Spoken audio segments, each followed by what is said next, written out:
What's going on with your family? It's your boy G Consciousness back in the building. And y'all see the title. We're going to go in on it. Deacon the Car. Are you slow? Let's go.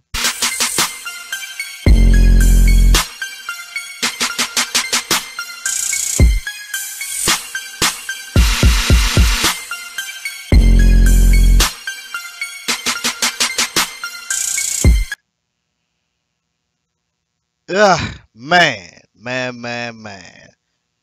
I don't know, man, but I'm starting to think, man, that this brother Deacon the Car done lost his mind, man. You know what I'm saying? But we're going to try to help the brother out, get the brother together. You know what I'm saying? Get him right. You know what I'm saying? He over there with the sick car camp. And I don't know if they trying to make him the lead, put him out there on the front, trying to make him the lead dummy. But this brother is this brother need to get some help, man. You know what I'm saying? And so we're gonna deal with some of this brother's hermeneutics today that he got going on. You know what I'm saying? It's real bad and ridiculous. Listen, there's not one. Listen, Deacon the Car. You can't get nothing over when you talk about I got a speech impediment or something like that, or you say I can't read. You know I can read, but you are seriously illiterate, bruh. Just keeping it honest, bruh. You like totally illiterate, and I can actually see it. And second, bruh, would nobody in the conscious community, in the Christian community, come and ask you for any information, bruh? Any information. But I guarantee you they have came to me and asked me for information. Now, to address this, you may try to make fun because I stutter a lot and all of that. It is what it is, and I ain't as fluent as or articulate like everybody else. But you was silly and ignorant, bruh.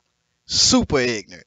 So like I say, nobody is coming to Deacon the Car for any information.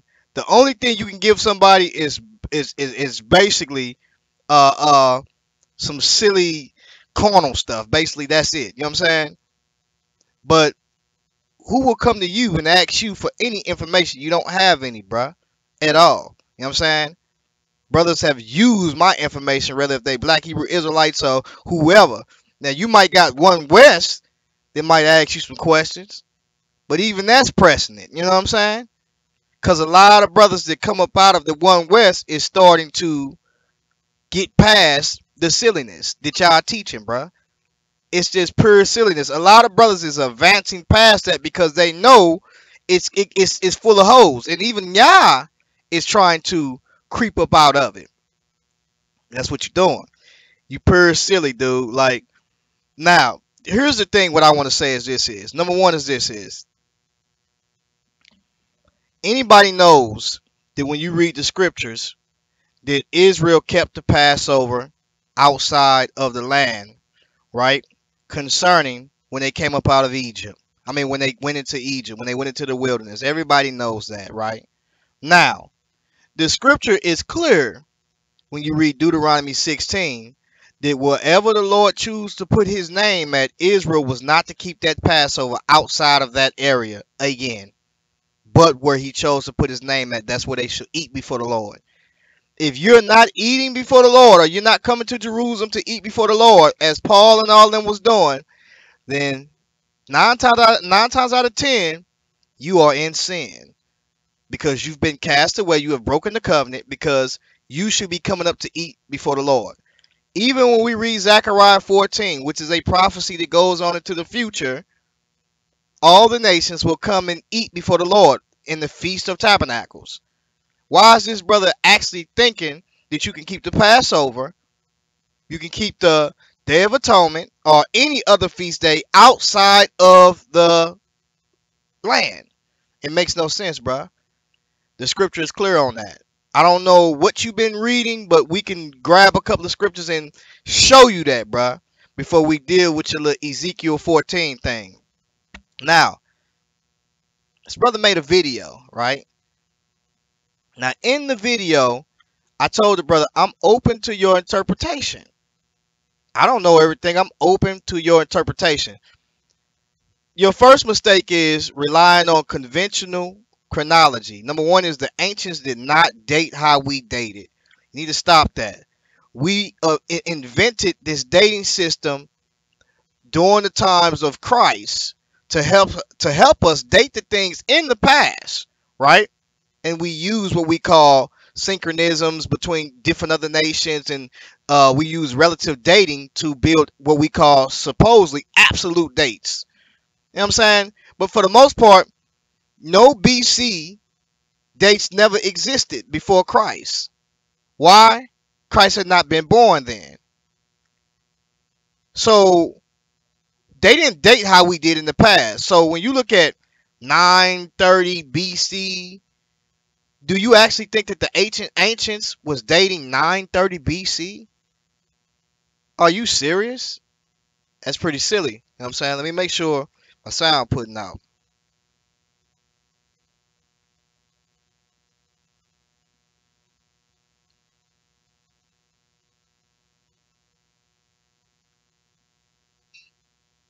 Do you actually think that the ancients was dating 930 BC?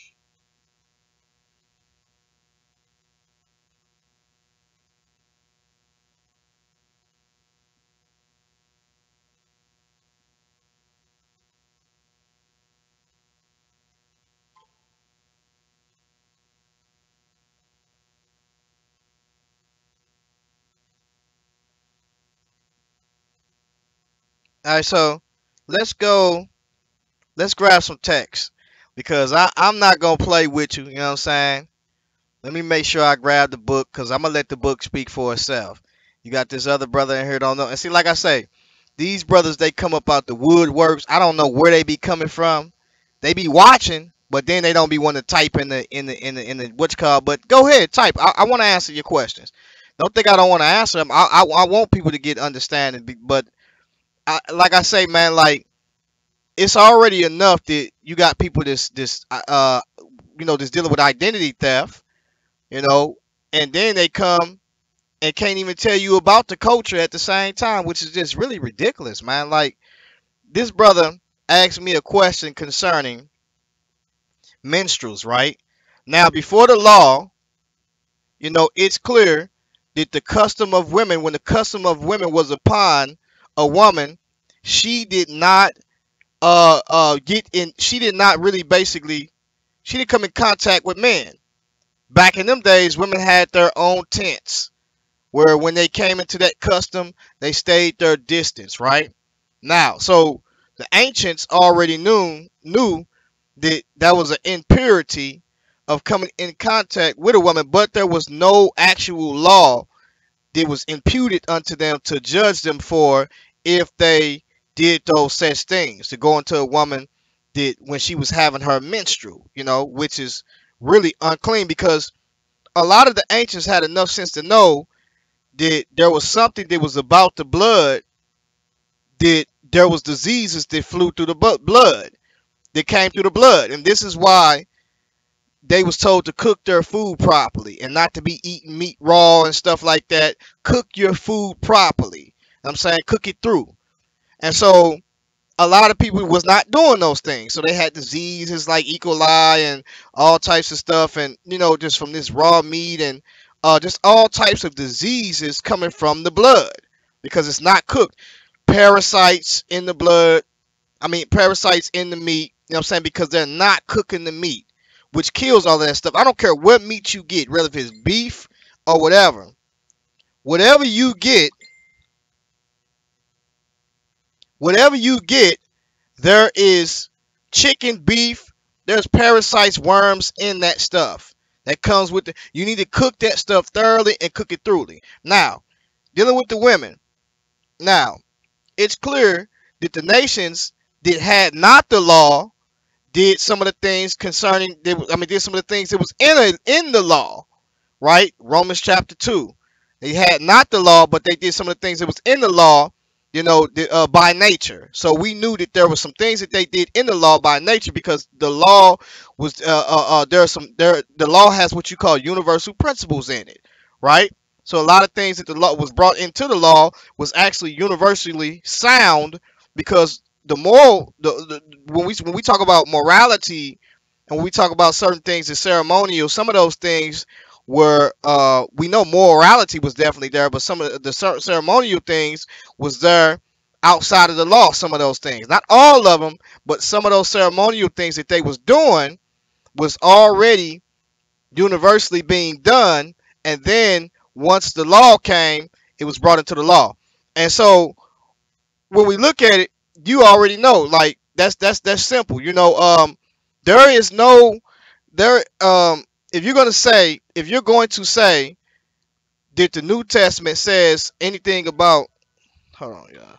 I don't know why everybody want to call me once I start doing the show. If you look at right, matter of fact, let me go to my chat. Let me make sure I go to my chat. Matter of fact, when we get back to that, hold on,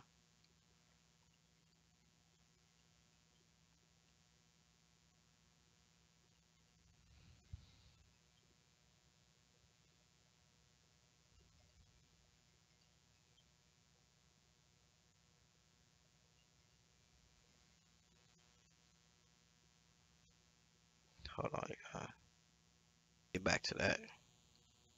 Hold on.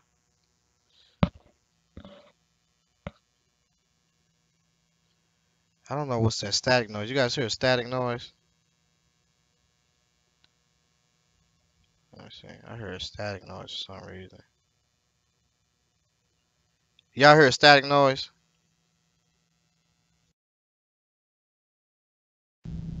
Get back to that. Hold on.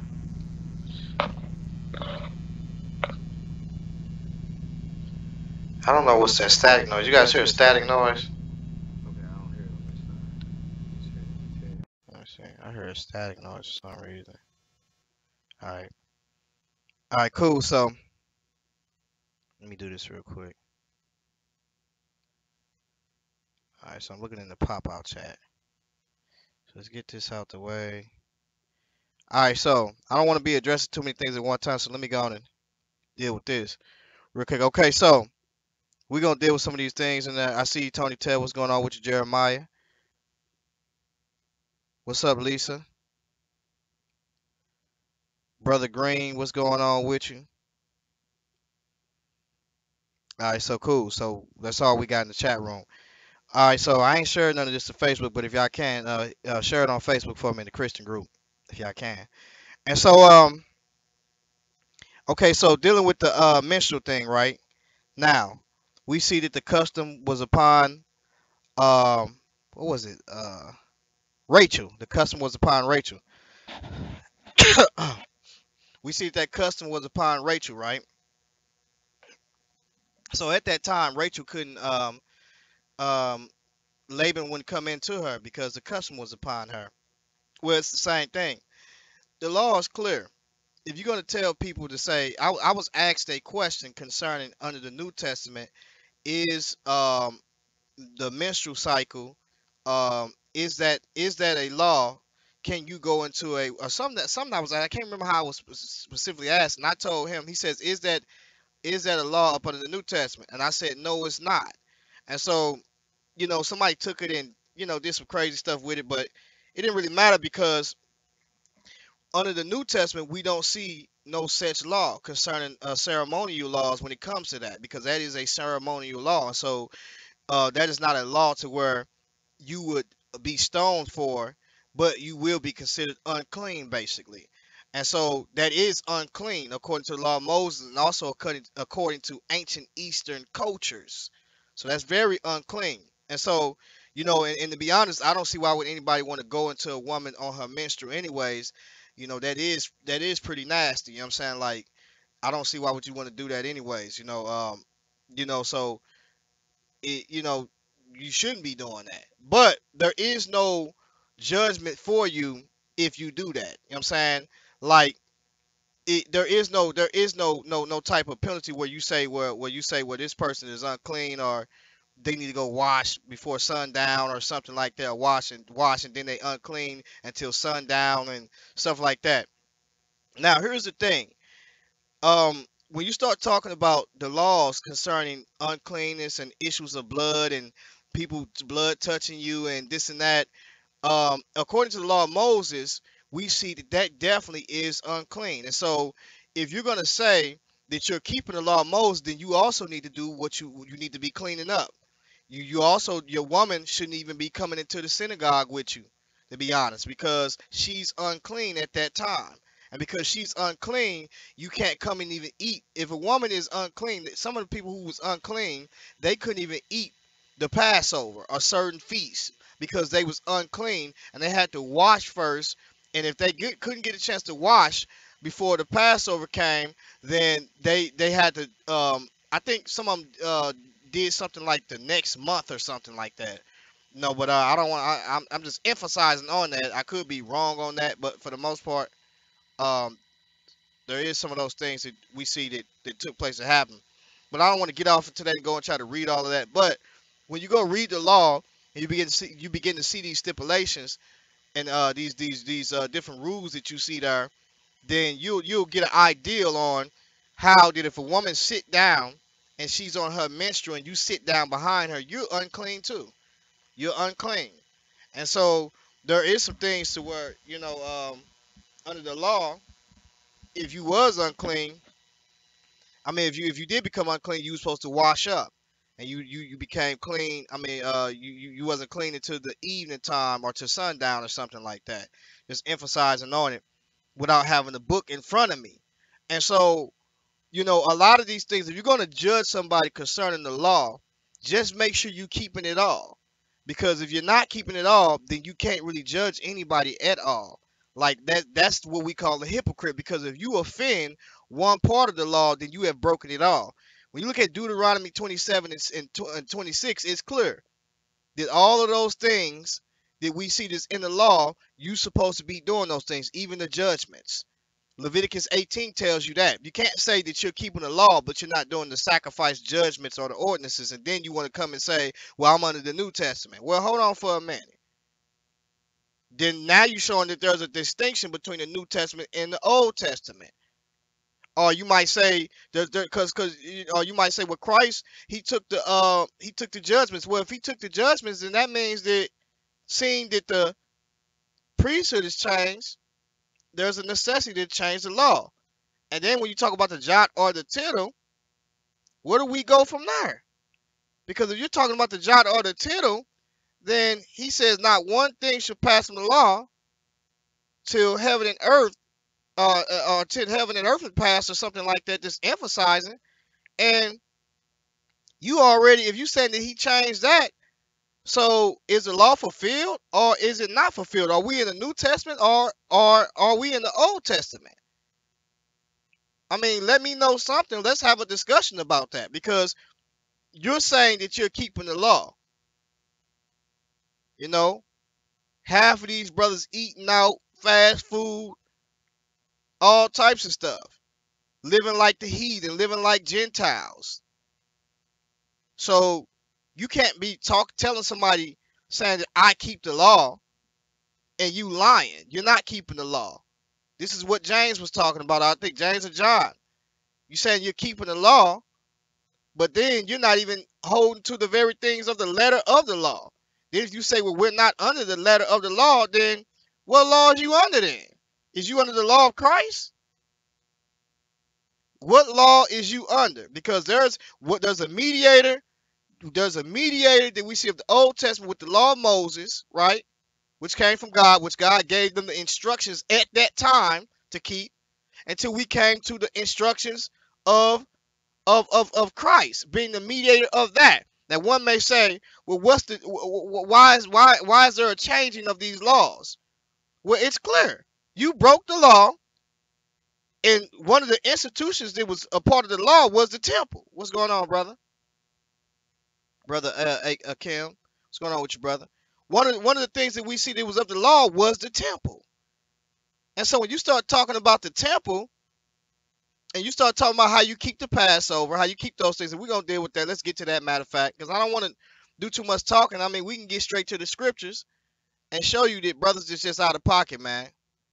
You must keep all of them. If you break it all of them, I mean, if you break one, you broke all of them.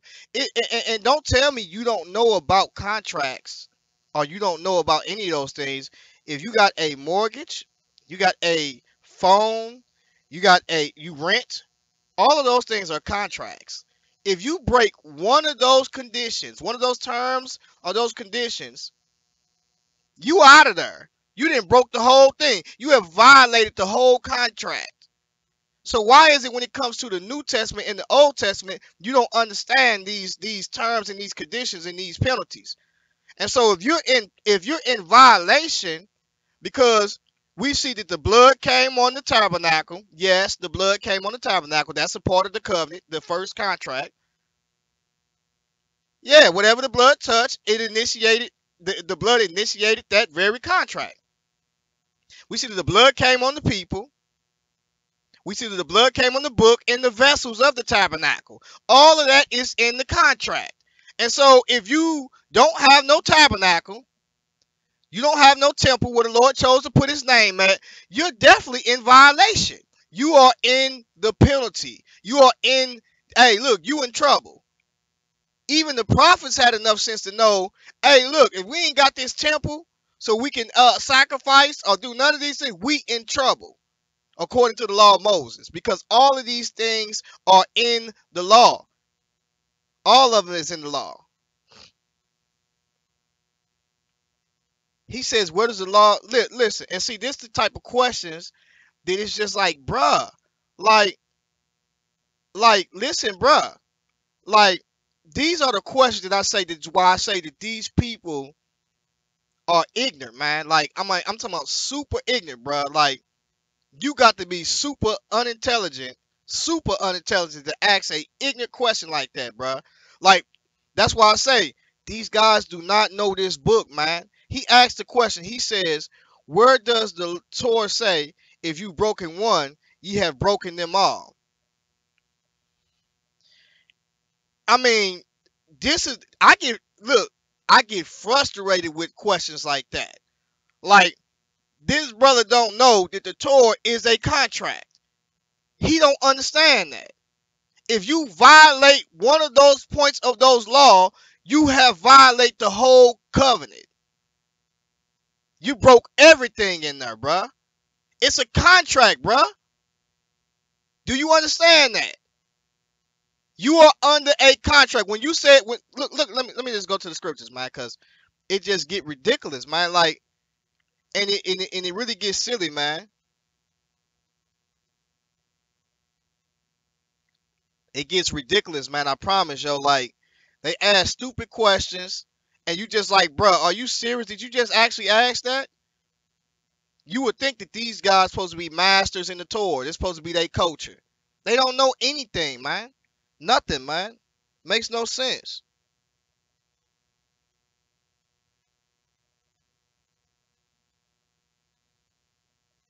Hold on, y'all. Hold on for a minute.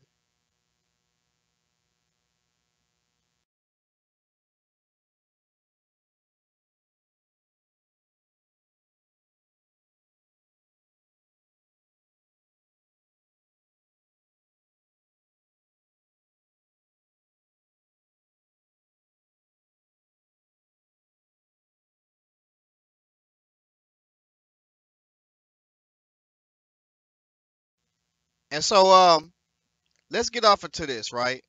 I'm just gonna let the book speak for itself because these brothers moving silly.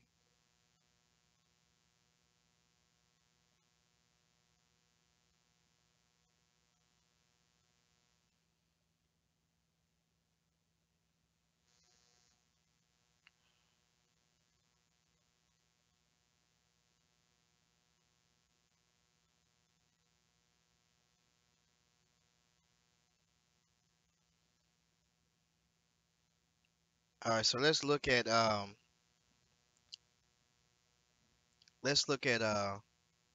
Deuteronomy. Let me move this over a little bit so I can see my chat room too.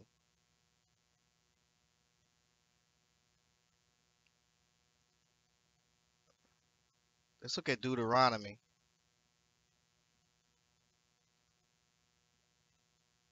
um 27 and 26. Let's look what this says.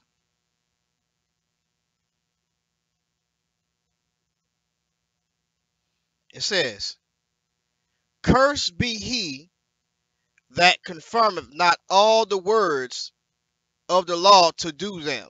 And all the people shall say, Amen. There's no way to get around that, right? No way. Cursed be he that confirmeth not all the words of the law to do them. And all the people shall say, Amen. That means, listen, if you're not doing the whole law, if you're not confirming all the words of the law, then look, you in trouble. If you offend one part of the law, you in trouble. Watch what it says right here. Let's look at Leviticus. Leviticus 18.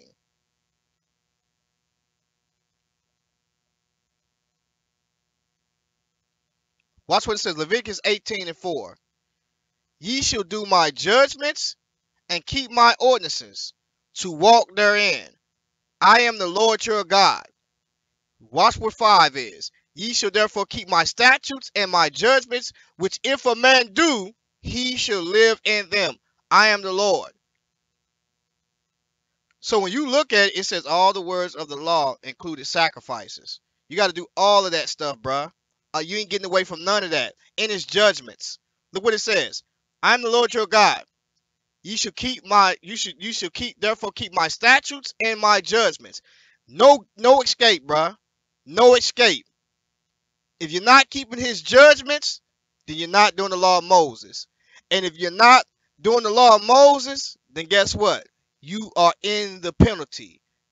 You are in penalty. You are. Hey, look, you got some debt that's due, and you got to pay it. Now, if those that are leaning on the New Testament, on the grace and mercy of Christ, then you couldn't possibly be up under that Old Testament. You got to be up under that New Testament. We've had problems with Deacon the Car saying that the New Testament has not yet started yet. Going to Jeremiah 31, and he don't want to have a debate about that or a discussion about that. He run from that. See what I'm saying? He runs from stuff like that because he know he out of pocket. This brother, I didn't post it in the chat room of this brother saying that the New Testament has not yet started yet, asking silly questions. I got screenshots of this silliness. Asking silly questions and get caught up out there. You know what I'm saying? Then go to Hebrews and don't know what he talking about. The Bible is clear, seeing that that a testator is put to death, or a testament is enforced when a testator is put to death, then did Christ die or not? Because Christ died. And if Christ died, did he put a testament in force? And is this the New Testament that the book of Hebrews was talking about in regards of what Christ was going to bring? Also, when you deal with Isaiah 42 and 6, when it says he should be made a covenant for the people and a light for the Gentiles. Now listen, I don't know what's up with this brother. I can't say your name because it's in Hebrew. I don't know what it is. Hey, bruh, I'm going to tell you like this. If you dealing with the law, right, and you make a mistake and you fall short, right, you have broken the law, bruh. You broken all of it, bruh. It's the same thing. You can't say you don't know because you need to read into the scripture. If you dealing with the law, right, and you break or you offend one part of the law, you have broken the whole thing, bruh. You're guilty, bruh. You have broken it all, bruh. It's all binding, bruh. It's all binding. Just so you will know that. Ain't no get. Look, it's the same thing if you rent an apartment, if you on your phone. It's all binding. It's a contract, bruh. It's a contract. It has terms, conditions, and penalties, bruh. It's all binding. You offend one of those, all of it, bruh. No, not only sacrifice.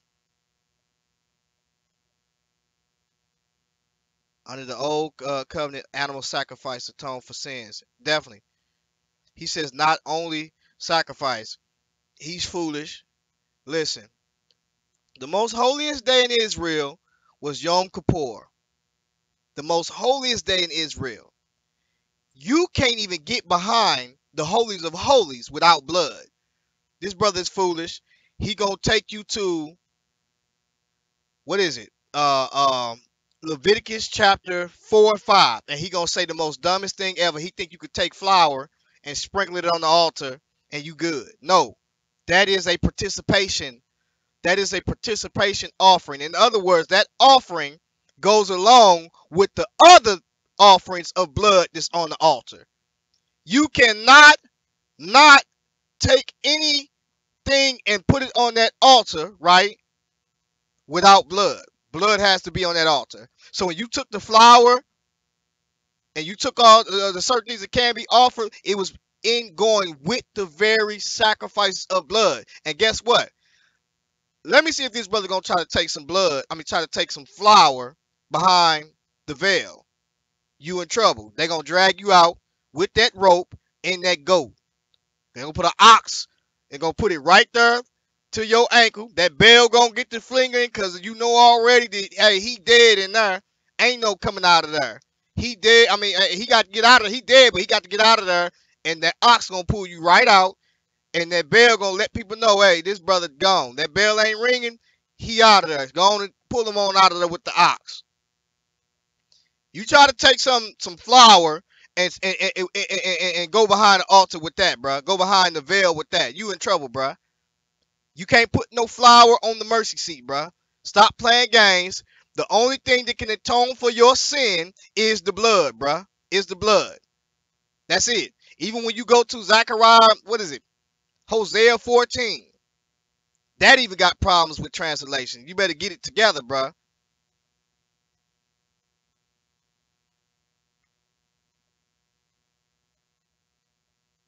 But let me get back to this Deacon the Car, though.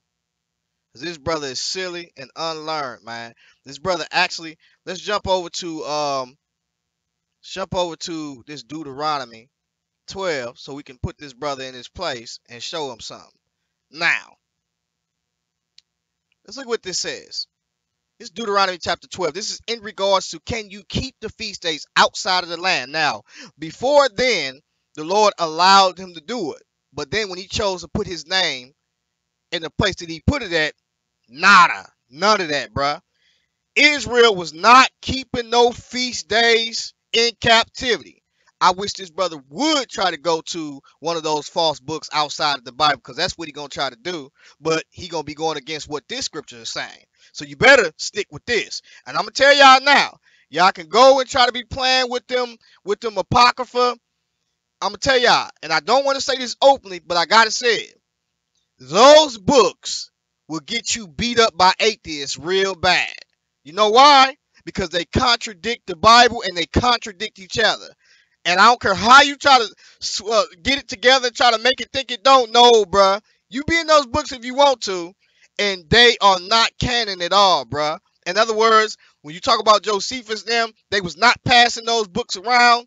They was not even considered to be in there with the prophets and with the other books, because you know why?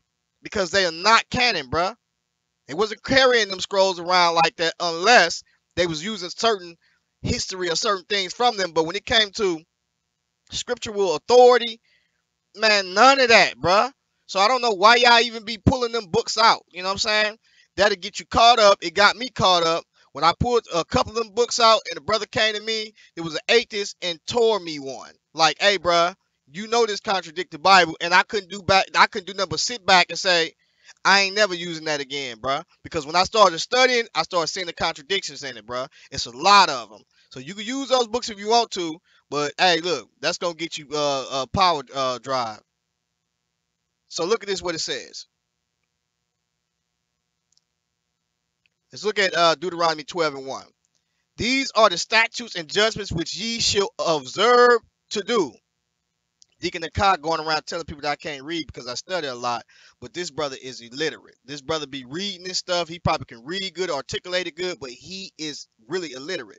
This brother don't understand what he been reading, or he just blind, or the devil got them scales on his eyes. It says, these are the statutes and judgments which ye shall observe to do in the land which the Lord God of thy fathers giveth thee to possess it all the days that ye live upon the earth. Now watch what it says, verse 2. Ye shall utterly destroy all the places. Notice he says places. Wherein the nations which ye shall possess serve their gods upon high mountains and upon hills and under every green tree. And ye shall overthrow their altars and break their pillars and burn their groves with fire. And ye shall hew down the graven images of their gods and destroy the names of them out of that place. Ye shall not do so unto your God, the Lord your God. So look, he's clearly telling them the nations choose where to put their gods at in these pillars, these altars, these mountains and groves and secret places. He finna tell them, you need to destroy those places, and y'all not finna be doing that. Watch the next chapter. Watch what it says.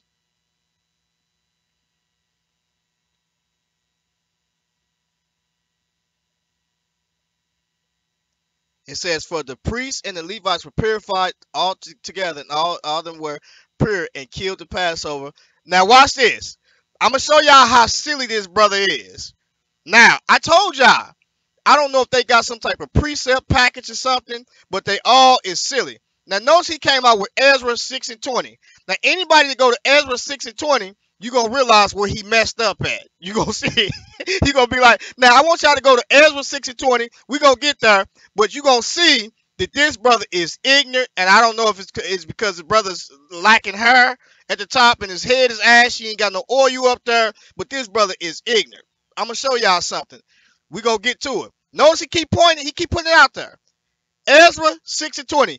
Y'all go there. Make that y'all bookmark. We finna tear this boy one tonight. I'm gonna show y'all this brother is ignorant. They still using the One West breakdowns. They old, they done with. They don't want to receive no correction. You got brothers like Ron Shields that even tell them brothers that this is out of pocket. This is not right here. This is wrong. Even though they keep it, some people keep it as a memorial, but who are you sacrificing to? You ain't keeping that to Christ. You ain't keeping that to what the law of Moses is talking about. But let's continue on. Let's read this. He gonna put this scripture up, but he just gonna say, I'm just gonna disregard this, and then think that Ezra 6 and 20 is talking about them keeping the Passover outside of the land. This brother is foolish. We've seen this breakdown already. We about to tear this boy one. Watch what it says. It says, and ye shall overthrow their altars and break their pillars, burn their groves with fire, and ye shall hew down the graven images of their gods, and destroy the names of them out of that place. Ye shall not do so unto the Lord your God. He telling them y'all shouldn't be setting up doing stuff like that. Now watch what he says. Watch what verse 5 says. But unto the place which the Lord your God shall choose out of all your tribes to put his name there, even unto his habitation, ye shall seek, and thither thou should come. So watch what he's telling them. He said, look, all these other nations, they offer this other place on these hills, these high mountains and stuff like that. You ain't going to do that. Watch what he says, verse 5. But into the place which the Lord your God shall choose out of all your tribes to put his name there, even unto this habitation shall ye seek, and thither shalt thou come. So he's telling them, you ain't going to go nowhere else but there. Now watch what it says. He says, I never said outside the land. That's in the land. That's in Jerusalem where they at. What are you talking about? Ezra chapter 6 and 20 is in Jerusalem, bruh. And you did say outside of the land. You said in regards to they was in the wilderness. And I said, listen, bruh, God let them do that, but he told them right here, and also in Deuteronomy chapter 16, they couldn't do that. So you out of pocket. And also, I have the text messages to prove that you lying, bruh. The temple was finished, but they still were in captivity, and they kept it. This brother, listen, what do you mean they still was in captivity? They was in captivity in the land. What are you talking about? They was the children of, well, hold on, I said that wrong. They was the children of captivity, came out of captivity, silly. What are you talking about? Ezra chapter 6 and 20, it says that they are the children that came out of captivity. What are you talking about? They came back to the land and they fixed the temple and they kept the temple. So what are you talking about? Yeah, he drowning, bro. I don't even know what's up with this dude. This brother tripping, man. This brother out of pocket, man. Let's continue on. Watch this. Bruh, when it comes to this word, and I'm just going to keep it humble. Lord, forgive me. Have mercy on me. Because to be honest, I want to see this brother get delivered. I want to see Deacon the Car get delivered. And that's the honest God truth, man. All of them brothers. So I'm just going to humble down. I don't even want to, you know what I'm saying? I want to see this brother get delivered. In spite of this brother, with the threats, talking about people's family, putting up pictures and stuff like that, doing this bringing this street stuff into the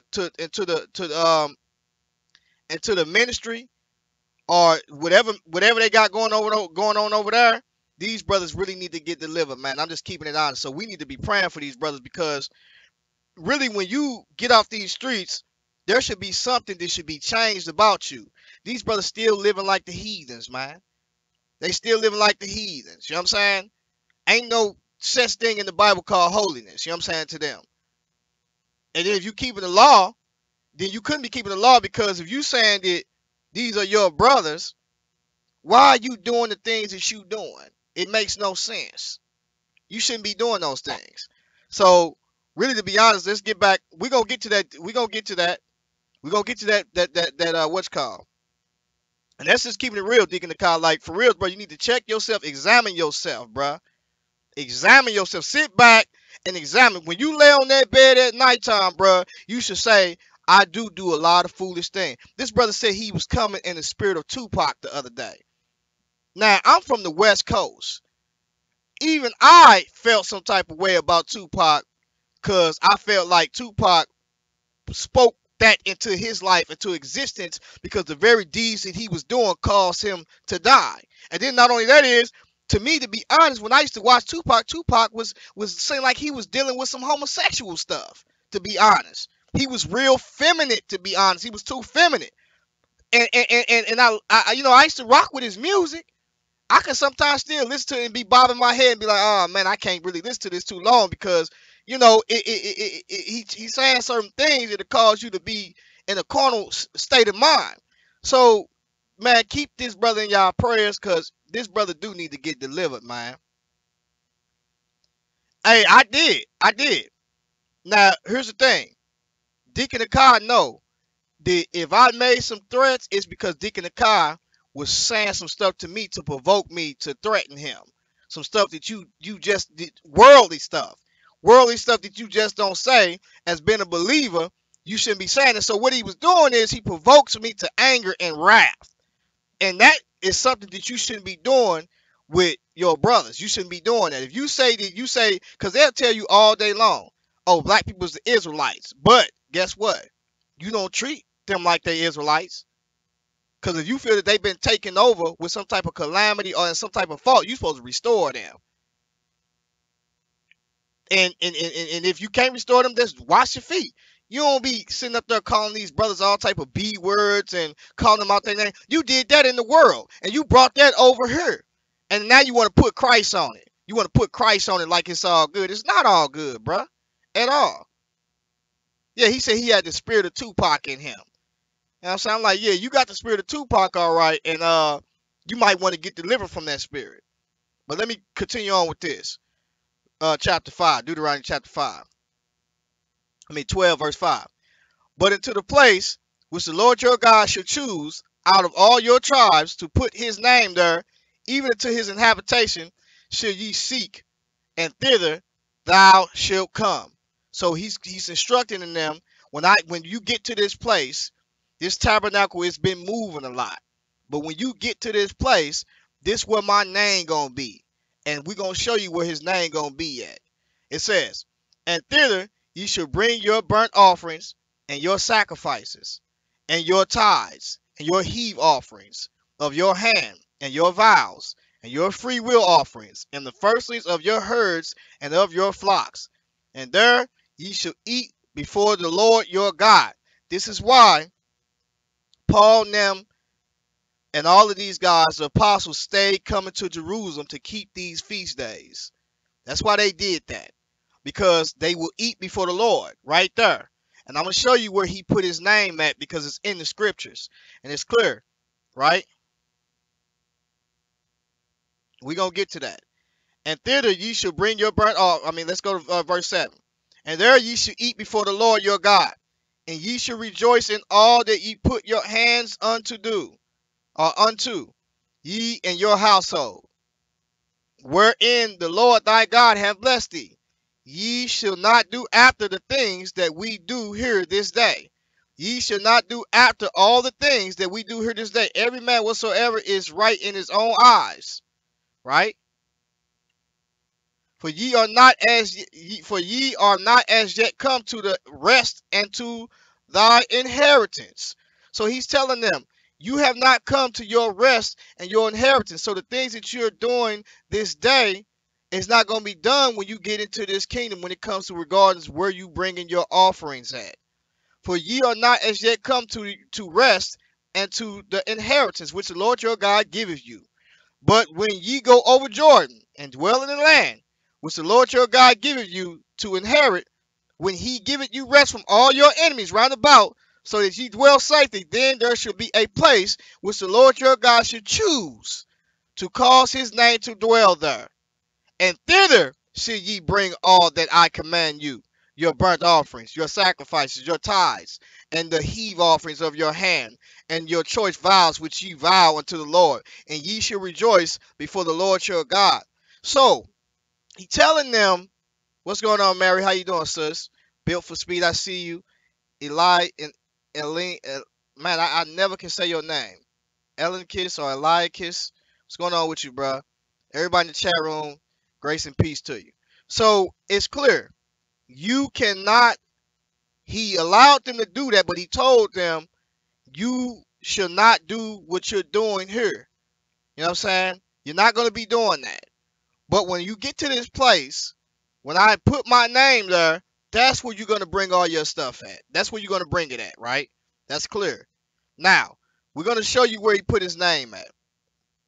And ye shall rejoice before the Lord your God, ye and your sons and your daughters, and your manservants and your maidservants, and the Levite that is within your gates. For as much as he have no part nor inheritance with you, take heed to thyself that thou offer not thy burnt offerings in every place that thou seest. Watch what he says, verse 14. But in the place which the Lord your God should choose, in one of thy tribes, there should thou offer thy burnt offerings, there thou should do all I command thee. Notwithstanding, thou mayest kill and eat flesh in all thy gates, whatsoever thy soul lusteth after, according to the blessings of the Lord thy God, which he hath given. The unclean and the clean may eat thereof. In other words, what he's saying is, you can kill the animals that are not. You can eat the animals you can eat in regards of anything, far as the clean animals in Leviticus 11 that are not on those feast days. You can eat them whereabouts you want to, right? You can kill it, eat it, whether you be unclean at that time, far as when I mean unclean, far as like when we talk about the issue of blood or something like stuff like that. You just know already. You can't, when you eating a ceremonial thing unto the Lord, the offering that we see, which is a sweet smelling savior, or the Passover or a feast, you got to be clean to eat those.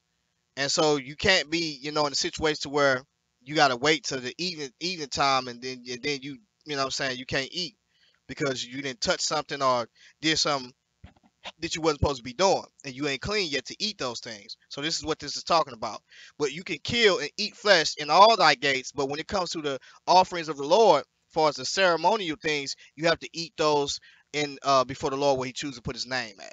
That's what he's talking about. So he says you cannot do what you've been doing here in this wilderness, but you're gonna do things differently once you get into the land. You're gonna do things like I told you to do, what I command you to do once you get to the land where I put my name at. Where I put my name at. That's where you're gonna eat before the Lord at. He says, what's his name, on the land or the temple? Now, you see the question he just asked? Now that's another question to where I just gotta just have patience. You know, God give me patience with these brothers because like that question within itself is like, dude, think, man. Think, dude, just read. Dude, you know what? Dude, all you gotta do is bro, just humble yourself, bro. If you humble yourself, you will see it clearly, bro. I promise. It ain't even no Christian versus Israelite thing, bro. That's not what it's really about, bro. Just humble yourself, bro. If you humble yourself, you sit back and stop trying to keep this image and just say, "Let me humble myself," and you will see it, bro. You'll see it. It's simple, bro. It's simple. All you got to look at it, bro, is just get down on your knees and say, God, help me to see this. And God will help you to see it. I'm not saying that I see everything because some things I'll be off on. You know what I'm saying? That's why I say it's a learning process. I told you the other day, I like to hear your interpretation. I always tell you that. I'm not saying that mine is solid or that is right. I like to hear your interpretation, but bruh, you need to humble yourself, bro. Like seriously, bro. Just look at it. You shouldn't even be asking that question. Was his name on the land or the temple? Let's look at it. We're gonna go right to the text, bro. It's right. It's right here, bro. Notwithstanding, thou mayest kill and eat flesh in all thy gates, whatsoever thy soul lusteth after, according to the blessing of the Lord thy God, which he hath given thee. The unclean and the clean may eat thereof, as of the roebuck and as of the hart. Only, only ye shall not eat the blood. Right? So they say this is why a lot of people stayed away from the blood. You know, it also dealt with ceremonial purposes, but this is why a lot of the ancients and the heathen, they wouldn't even touch a woman that was on her period. So so I will definitely agree. There is nothing to what I say to impute that, because there is no law of the New Testament to impute that. But if there, but that under the law of Moses, and you can't be doing that. You know what I'm saying? You shouldn't be going into that woman during her time when this woman is what you call it, because that is nasty. That's super nasty. I'm just gonna keep it honest with you. I don't, you got women that say just lay a towel down. That is disgusting. I've seen that in movies. That is nasty. And to be honest, my wife will tell you, even after she get done with her 7 days, I'd be like, I'm just gonna wait a whole another week. You know what I'm saying? Just to make sure it all got out. I just being honest. You know what I'm saying? And serious about that. So I'm not saying that you can go to hell for that or condemning you for that, but you know that is unclean, to be honest. That, even in the law of Moses and before the law of Moses, that was unclean. You know what I'm saying? So most nations didn't do that. You know what I'm saying? To come in contact with blood, or even in that type of manner, was they wasn't riding like that. So I ain't, what I'm saying, but that's, I'm not putting y'all in no heaven or no hell for that or whatever the case may be, because hey, look, just already, I ain't messing around like that. And like I said, I don't suggest nobody else mess around like that. But does the New Testament bring that out? No, it does not. What does it bring out? We see certain things that it bring out as far as dealing with the moral law. That is more so a ceremonial law, to be honest. That's more so ceremonial law when we start looking at things like that. Um, you know, and so let's just get to it.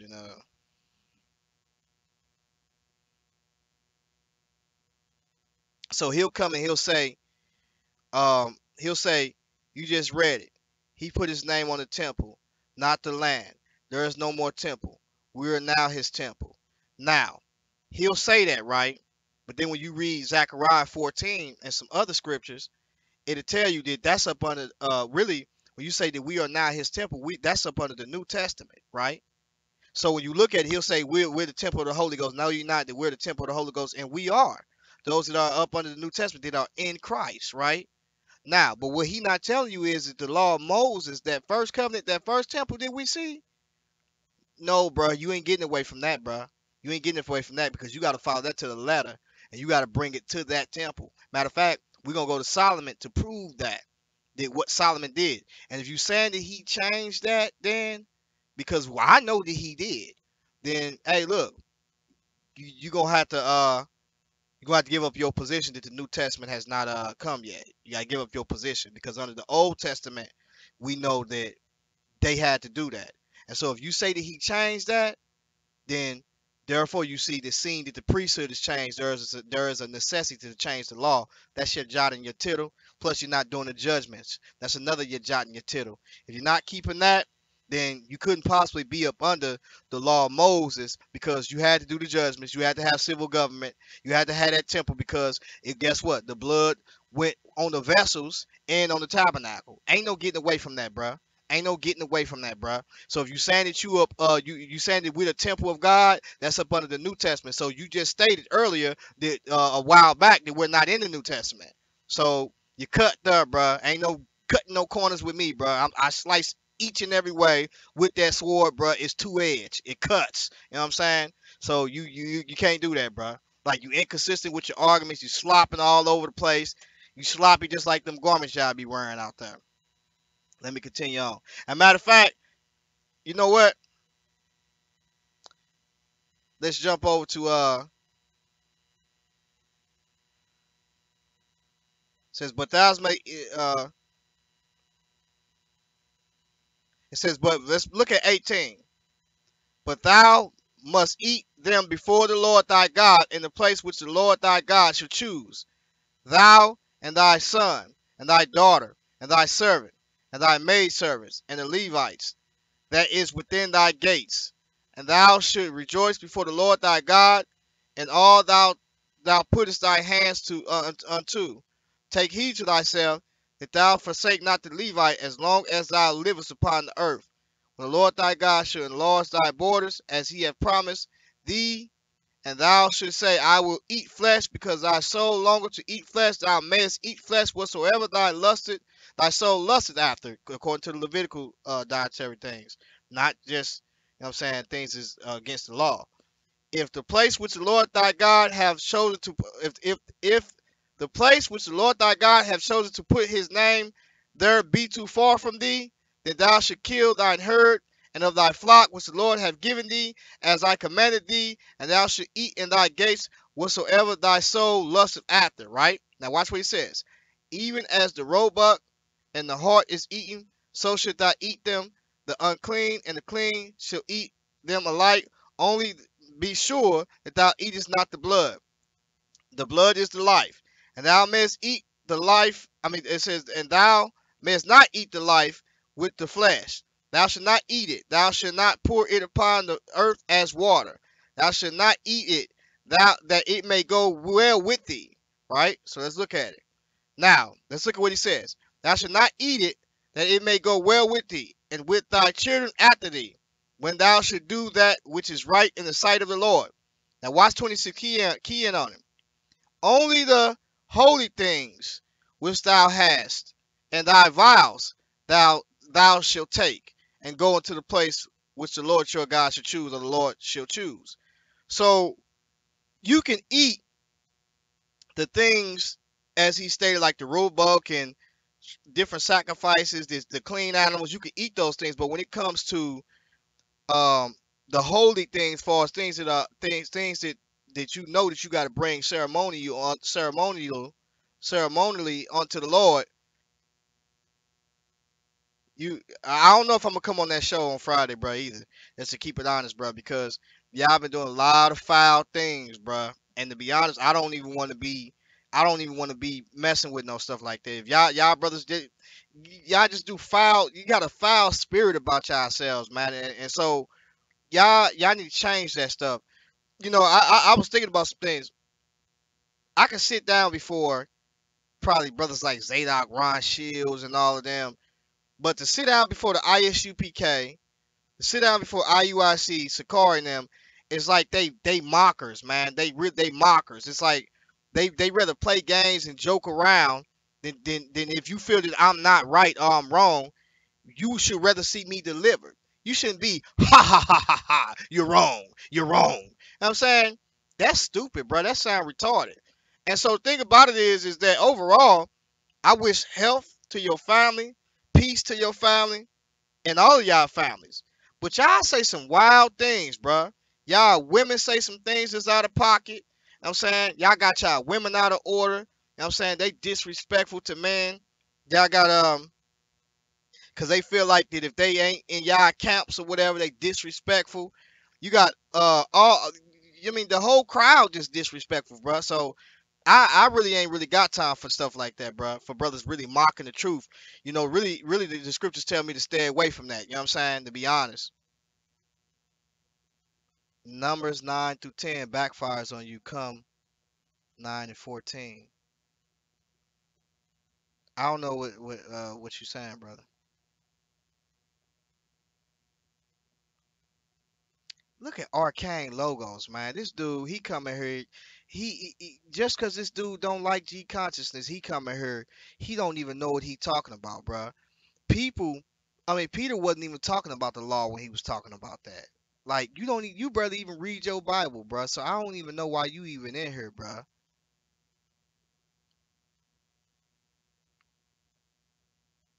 Yeah, man. Arcane don't even know what he talking about, bruh. Like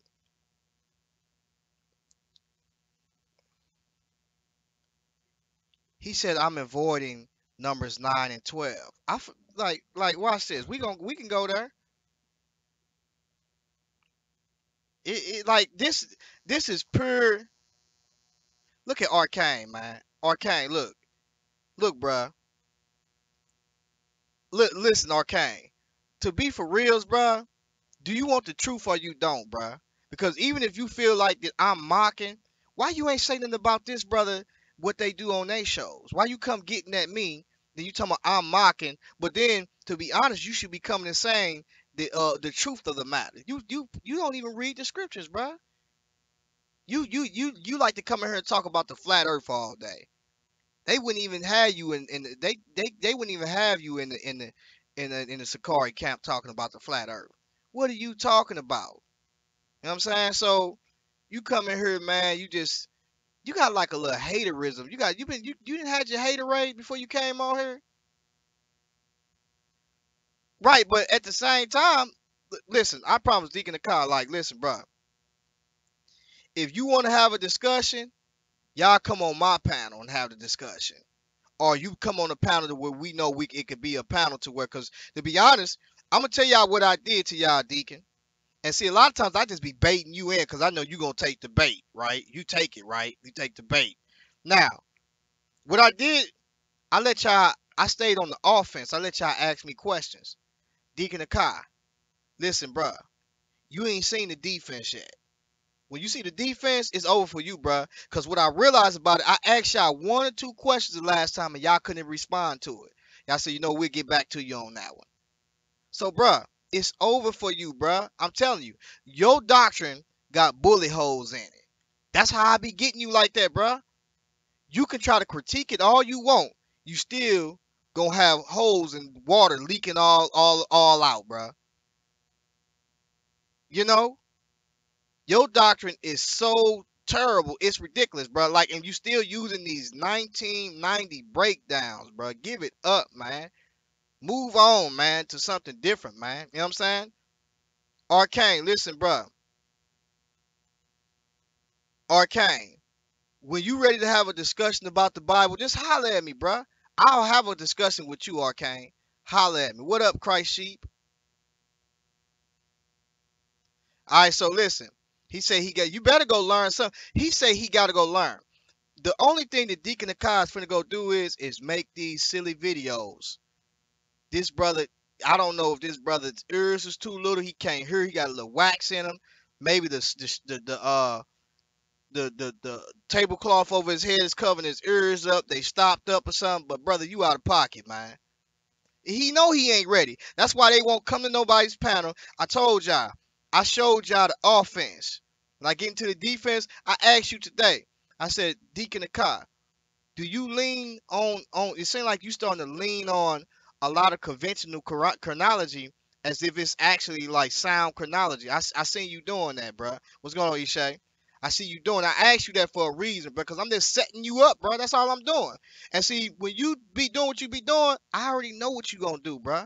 I know what you're gonna do. I want you to do that because I want to get all these videos that you got out in the open so people can examine those things and see how silly you sound, bro.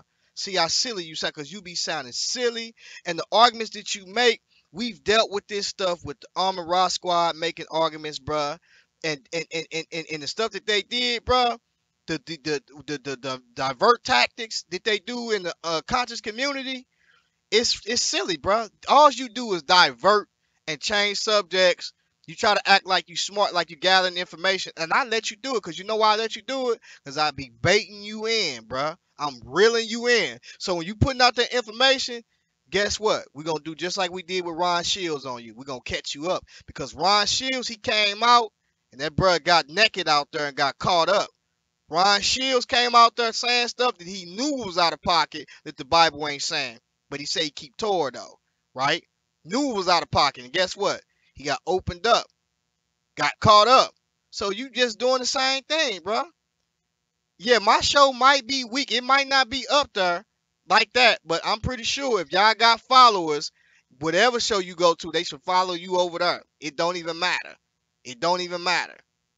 And if you looking for a show and that's all you looking for, then you way out of pocket.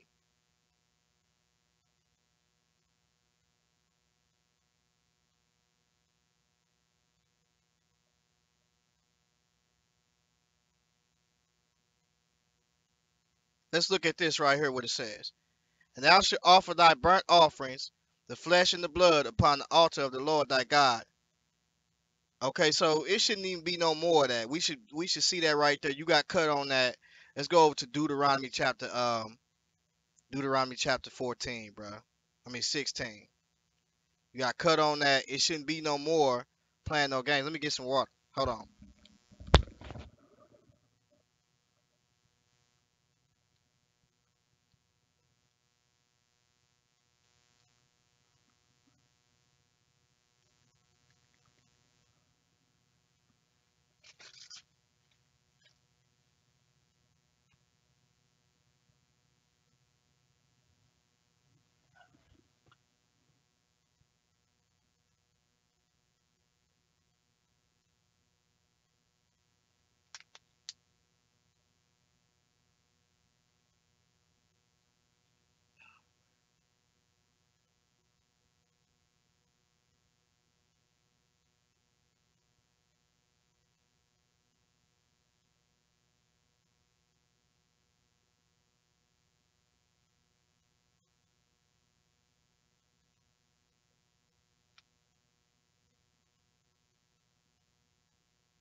All right, cool.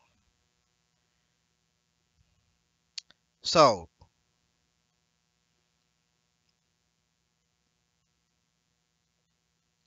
he said, LaRon, shut up and answer the question. What question is you talking about?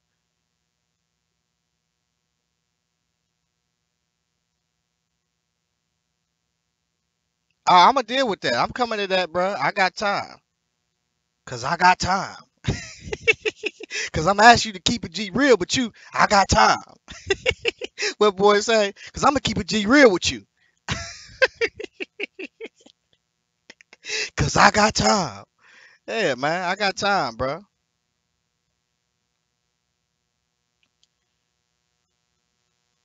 What's your question, Arcane? Man, Arcane, man, listen, bro.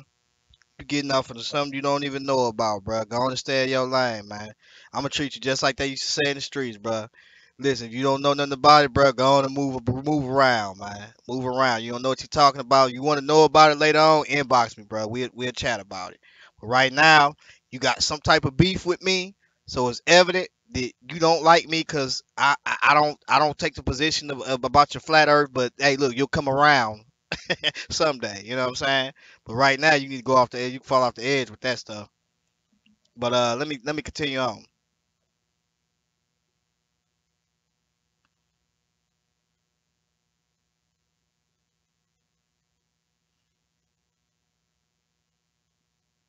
Watch what it says.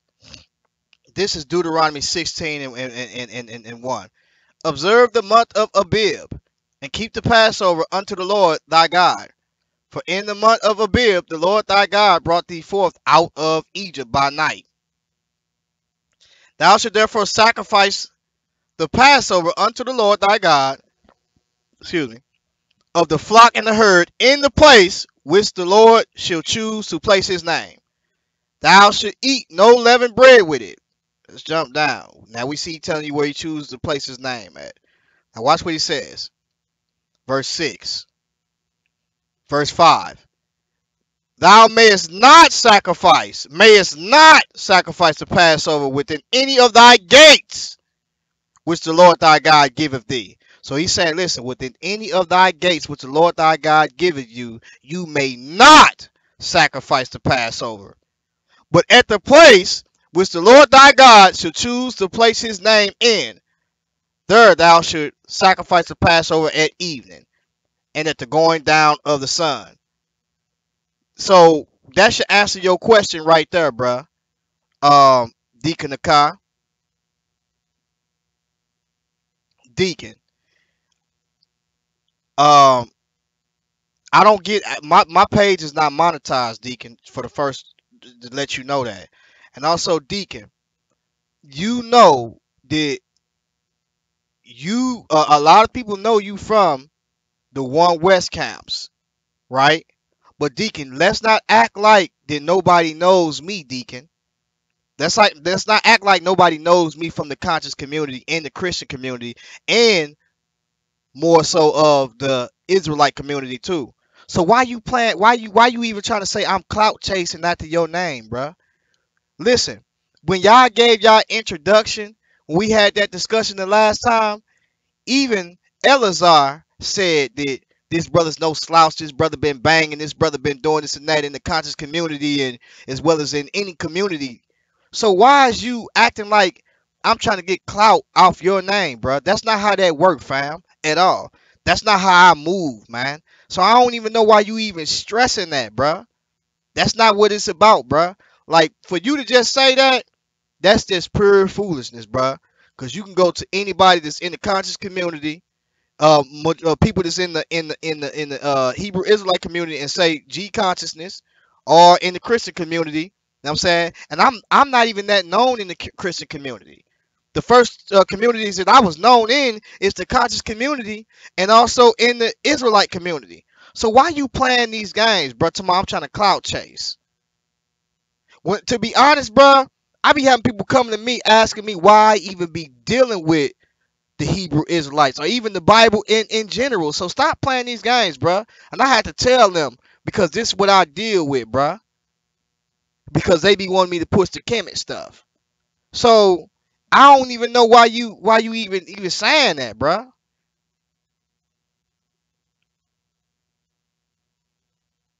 Watch this. I'm finna go. What you want me to read? I forgot your name, brother. I didn't forgot your name, but I know your name because I've been in the back chat with you, and it's crazy because I forgot it, but I know who you is. I know your name, and you know what? Um, man, because I mean, we used to talk in the back chat. And you and Lex used to go at it.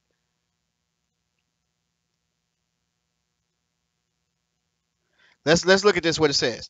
Thou mayest not sacrifice the Passover within any of thy gates, which the Lord thy God giveth thee, but at the place which the Lord thy God shall choose to place his name there, thou shalt sacrifice the Passover at evening, at the going down of the sun, at the season thou camest forth out of Egypt. Right now, let me show you something, because we're gonna go down a little bit. I want to show you something, because the only way you can eat the Passover, uh, um, on not in that month, but you have to eat it the second month. If something, I forgot what it says. If something happened, you have to eat it the second month. I'm saying to come to the temple.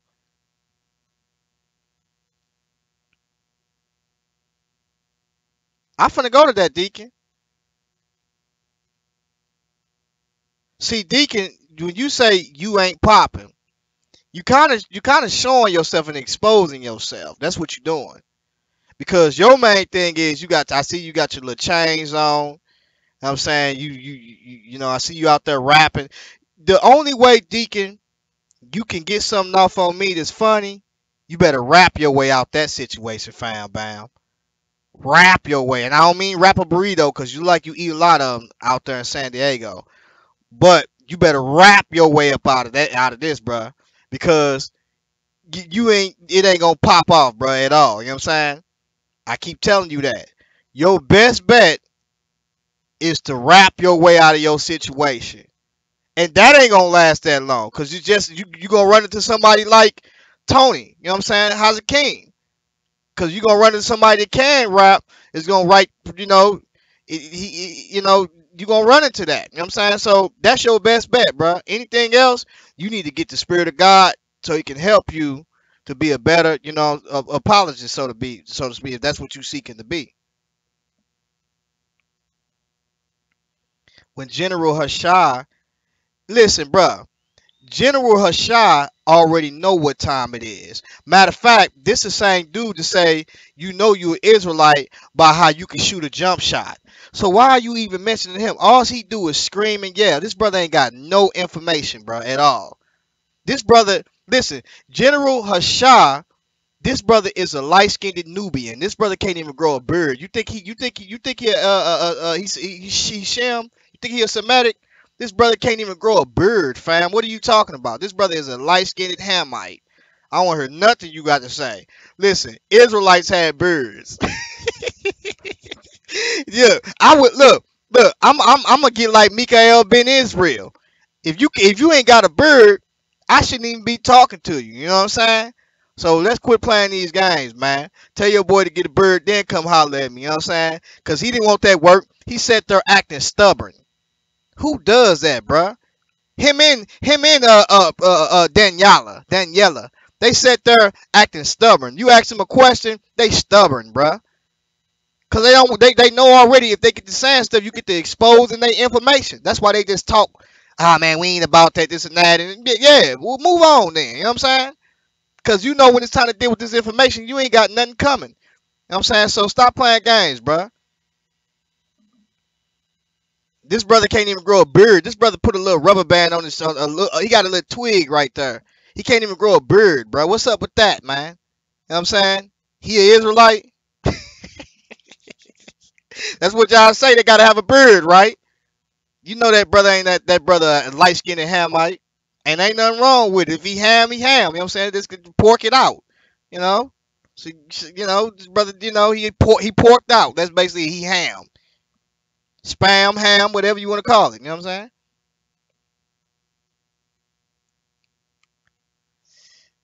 saying? Let me see.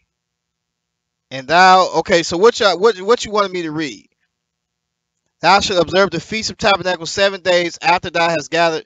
What you want me to read? Now here's another thing that they won't tell you. Arcane. Bro, I don't know what you got against me, bro, but you is a pure hater, man. I don't know what you been hating on me ever since I got at you about the flat earth, bro. You that mad, man? We used to be good. You know what I'm saying? I'm gonna read that Numbers 10. We used to be good, bro. And then when I start getting at you about that flat earth, you want to get mad. You would get, hey, Sakari, you would look at this brother, man. He said Hakeem lost that battle rap because he said the diss track because he said he got all views. You would get all views if Hakeem would have took that to TBN and then he would have got more views than you. But you would get all views because you know why? Because look at who y'all got backing y'all. Y'all been doing this for a long time. Y'all got a lot of viewers. A lot of y'all viewers and a lot of y'all subscribers, I seen y'all was making them videos dealing with worldly content and putting it out just like the social media just to get views. Speaking on situations and silly stuff and going after rappers and stuff. All of that stuff y'all was doing. Just like y'all be reddening pictures of people that y'all know that ain't red, you'll redden their pictures. Like That's just who does that, bro? But children, bro. You like a high school kid or something like that, bro. Like you like a child that's the only child that just act real spoiled and silly, bro. Like makes no sense, bro. You know who does it? You bragging about views and subscribers and you hot and I'm not. You know what I'm saying? And stuff like that. That's worldly stuff, bro. Worldly rappers do that. I'm saying, oh man, I'm the king of New York because I got more money than you. You know what I'm saying? That's ridiculous. That's retarded, bro. You sound silly, man. And as you keep doing it, you kind of exposing yourself. And if you notice something, they do keep the chats on her now. So now you can go back and screenshot the chat. So you might want to stop being in the flesh and get it together, man. Stop bragging on views and subscribers and talking about who hot and who not. You worse. You sound worse than polite, dude. You need to go sit down somewhere, man.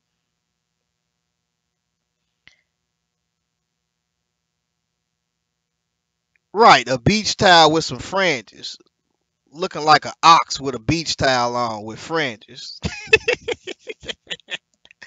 Man, looking like the younger version of Bimbo Slice, Kimbo Slice. Look at that boy looking like the A team. Look like he was look. You looked like you jump out of green 18 van with all them chains on. That's what you look like. You looking like Mr. T.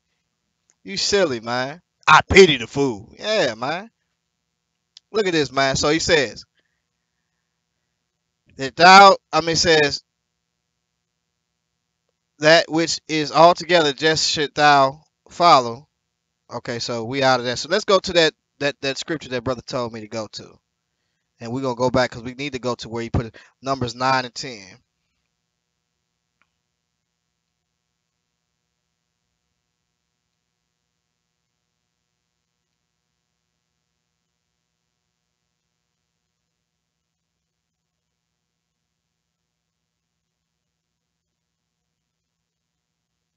Look at this. Look at this, man. Watch what it says. Man, man, man. Watch what it says.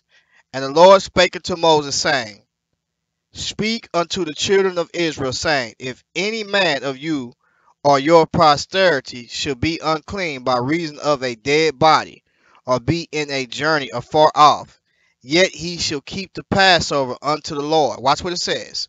It says, Yet he shall keep the Passover unto the Lord. Watch this. The 14th day of the second month at even they shall keep it, and eat it with unleavened bread and bitter herbs. They shall leave none of it unto the morning. Break any bone according to the ordinances of the Passover, they shall keep it. Watch this. But the man that is clean and not clean, and clean is not the man, but the man that is clean and is not in a journey, and for birth to keep the Passover, even the same soul should be cut off from among his people, because he brought not the offering of the Lord in the appointed season, that the man should bear his Passover. Now, look what this is saying. Number one is this is, if you keep the Passover, right? I mean, if you are out on a far journey or you are unclean, you can eat the Passover the second month on the 14th day, but you have to eat it before the Lord. You cannot eat it nowhere else. You have to eat it before the Lord when you come back from that journey. It says the 14th day of the second month at even, they shall keep it and eat it in unleavened bread. Now watch what it says. But the man that is clean and is not clean, the man is clean and is not in a journey, and forbear to keep the Passover, even the same soul should be cut off from among his people, because he have not brought the offering of the Lord in his appointed season. That man shall bear his sin.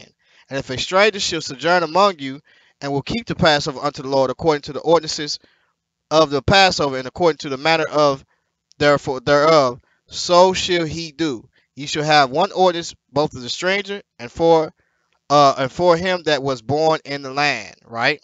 So when you look at this, this is talking about him coming the second month, but bringing it still unto the altar. No different, bro. You can't get past it, bro. And watch what it says.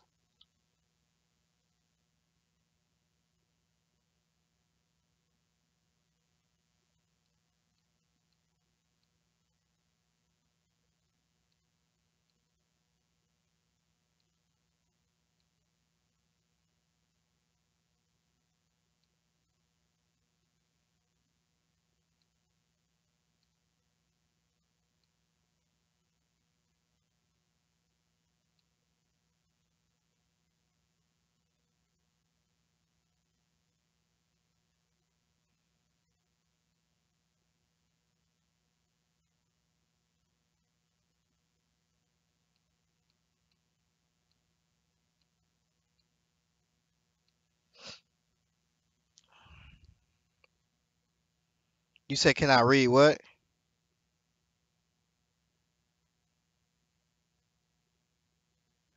No, Zakara. I'm not short. I'm not. The deacon. The deacon can rap. That's why I just said the best way from him for him to get out of his situation is rap himself out of the situation. That's why I said that. He can rap. He can rap. I even told him he can rap. That diss track was tough. I ain't gonna lie to you. That's why I said the best way is to rap himself out that situation, and that ain't gonna work too long. You know what I'm saying? Otherwise than that, that's all you're gonna be able to do. All right, so let's see.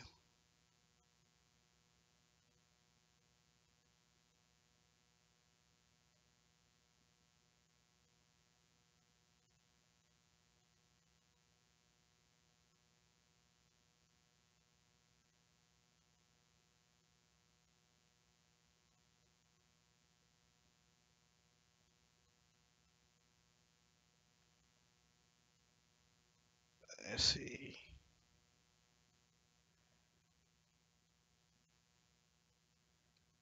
Yeah, you need to read that in context, bro. He says it's clearly telling you even if you're on a journey, you can keep it. Nah, bro. It's telling you you got to keep it in the second month, but you have to bring it to the altar. That's why. Look, this is common sense, bro. Listen, if he could have kept it while he was on his journey, why didn't he keep it the same time on that journey? Why he had to bring it the second month? Does that make any sense, bro?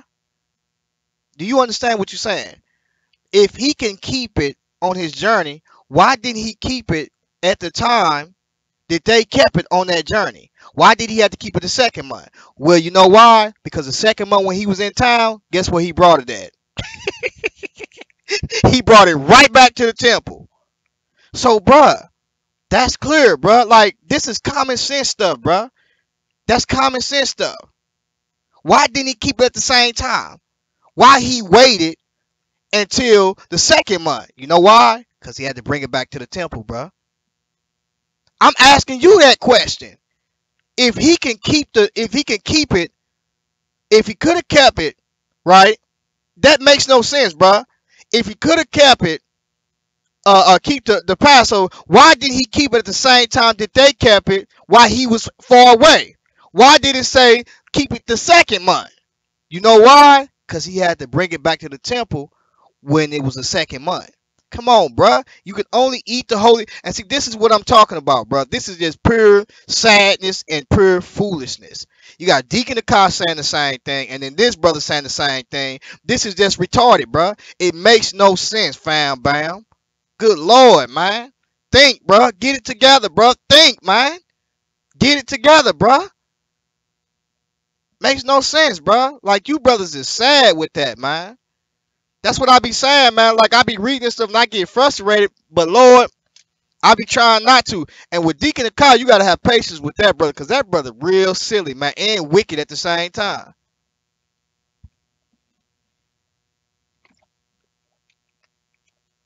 Deacon the Car don't want no smoke, man. That's why he try to. He like the new age Roy Jones. He wants to try to pick and choose certain stuff. Nah, we come on, bro. Let's get it popping about some things you know already that need to be on the table. I'm saying, let's go on to the next one, man. Let's go on to this First Chronicles, man. And First Chronicles chapter 16 and 7, is it? Let me see. Nope. Second Chronicles 2.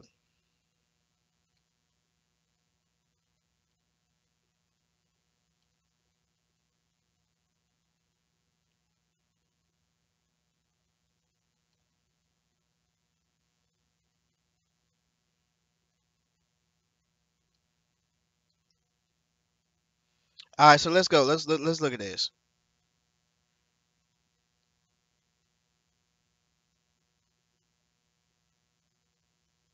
Hey, I don't hate you, bro. Like, I don't hate you at all. I don't even know why you tripping, bro. Like, I'm trying to get you to see something, bro. Like I've always been.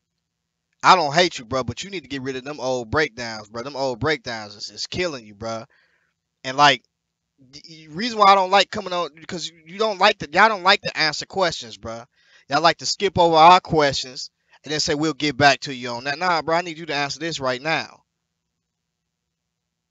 You know what I'm saying? That's how y'all be doing, bro.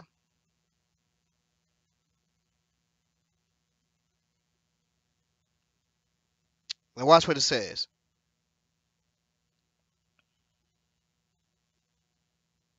And King Solomon offered a sacrifice 22,000 oxen. Let's jump down, matter of fact.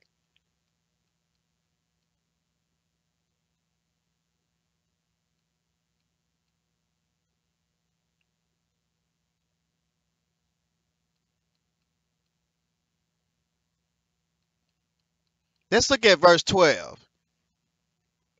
And the Lord appeared to Solomon by night and said unto him, I have heard thy prayer, and have chosen this place myself for an house of sacrifice. Beth Sevah. If I shut up heaven, that there be no rain, or if I command these locusts to devour the land, or if I send pestilence among my people, if my people which are called by my name shall humble themselves and pray, and seek my face, and turn from their wicked ways, then will I hear from heaven, and I will forgive their sin, and will heal their land. Now watch this. Now mine eyes shall be open, and my ears attent unto the prayer that is made in this place. For now have I chosen, notice he says, for now have I chosen and sanctified this house, that my name may be there forever, and my eyes and my heart shall be there perpetually. Now, when you go back to the Torah, it tells you the place that he chose to set his name. This where he chose to set his name at, man. Yeah, Roy Jones did get busy.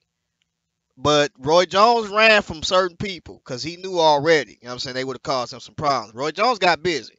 And I ain't gonna lie, at his time, he was, you know what I'm saying, it wasn't nobody really out there that can go bar, pound for pound with that brother, but a couple of people. It was a couple people he dodged. Even that fight, he really almost lost that fight with James Toney, because James Toney was, what I'm saying, rolling, what's called. Then he didn't fight him again, and then he didn't get to fight with Hopkins, and it was just a lot of stuff.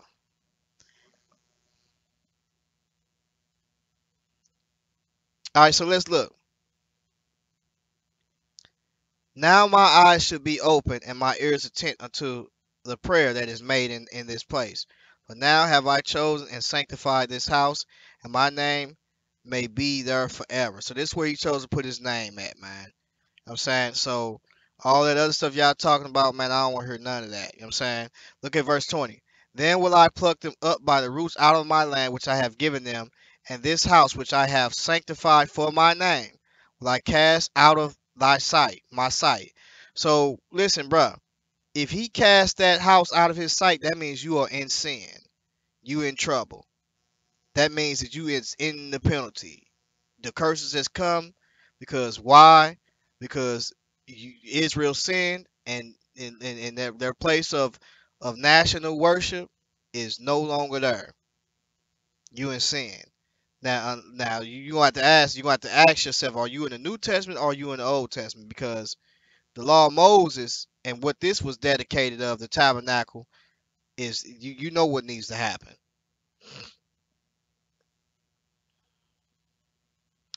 That's done.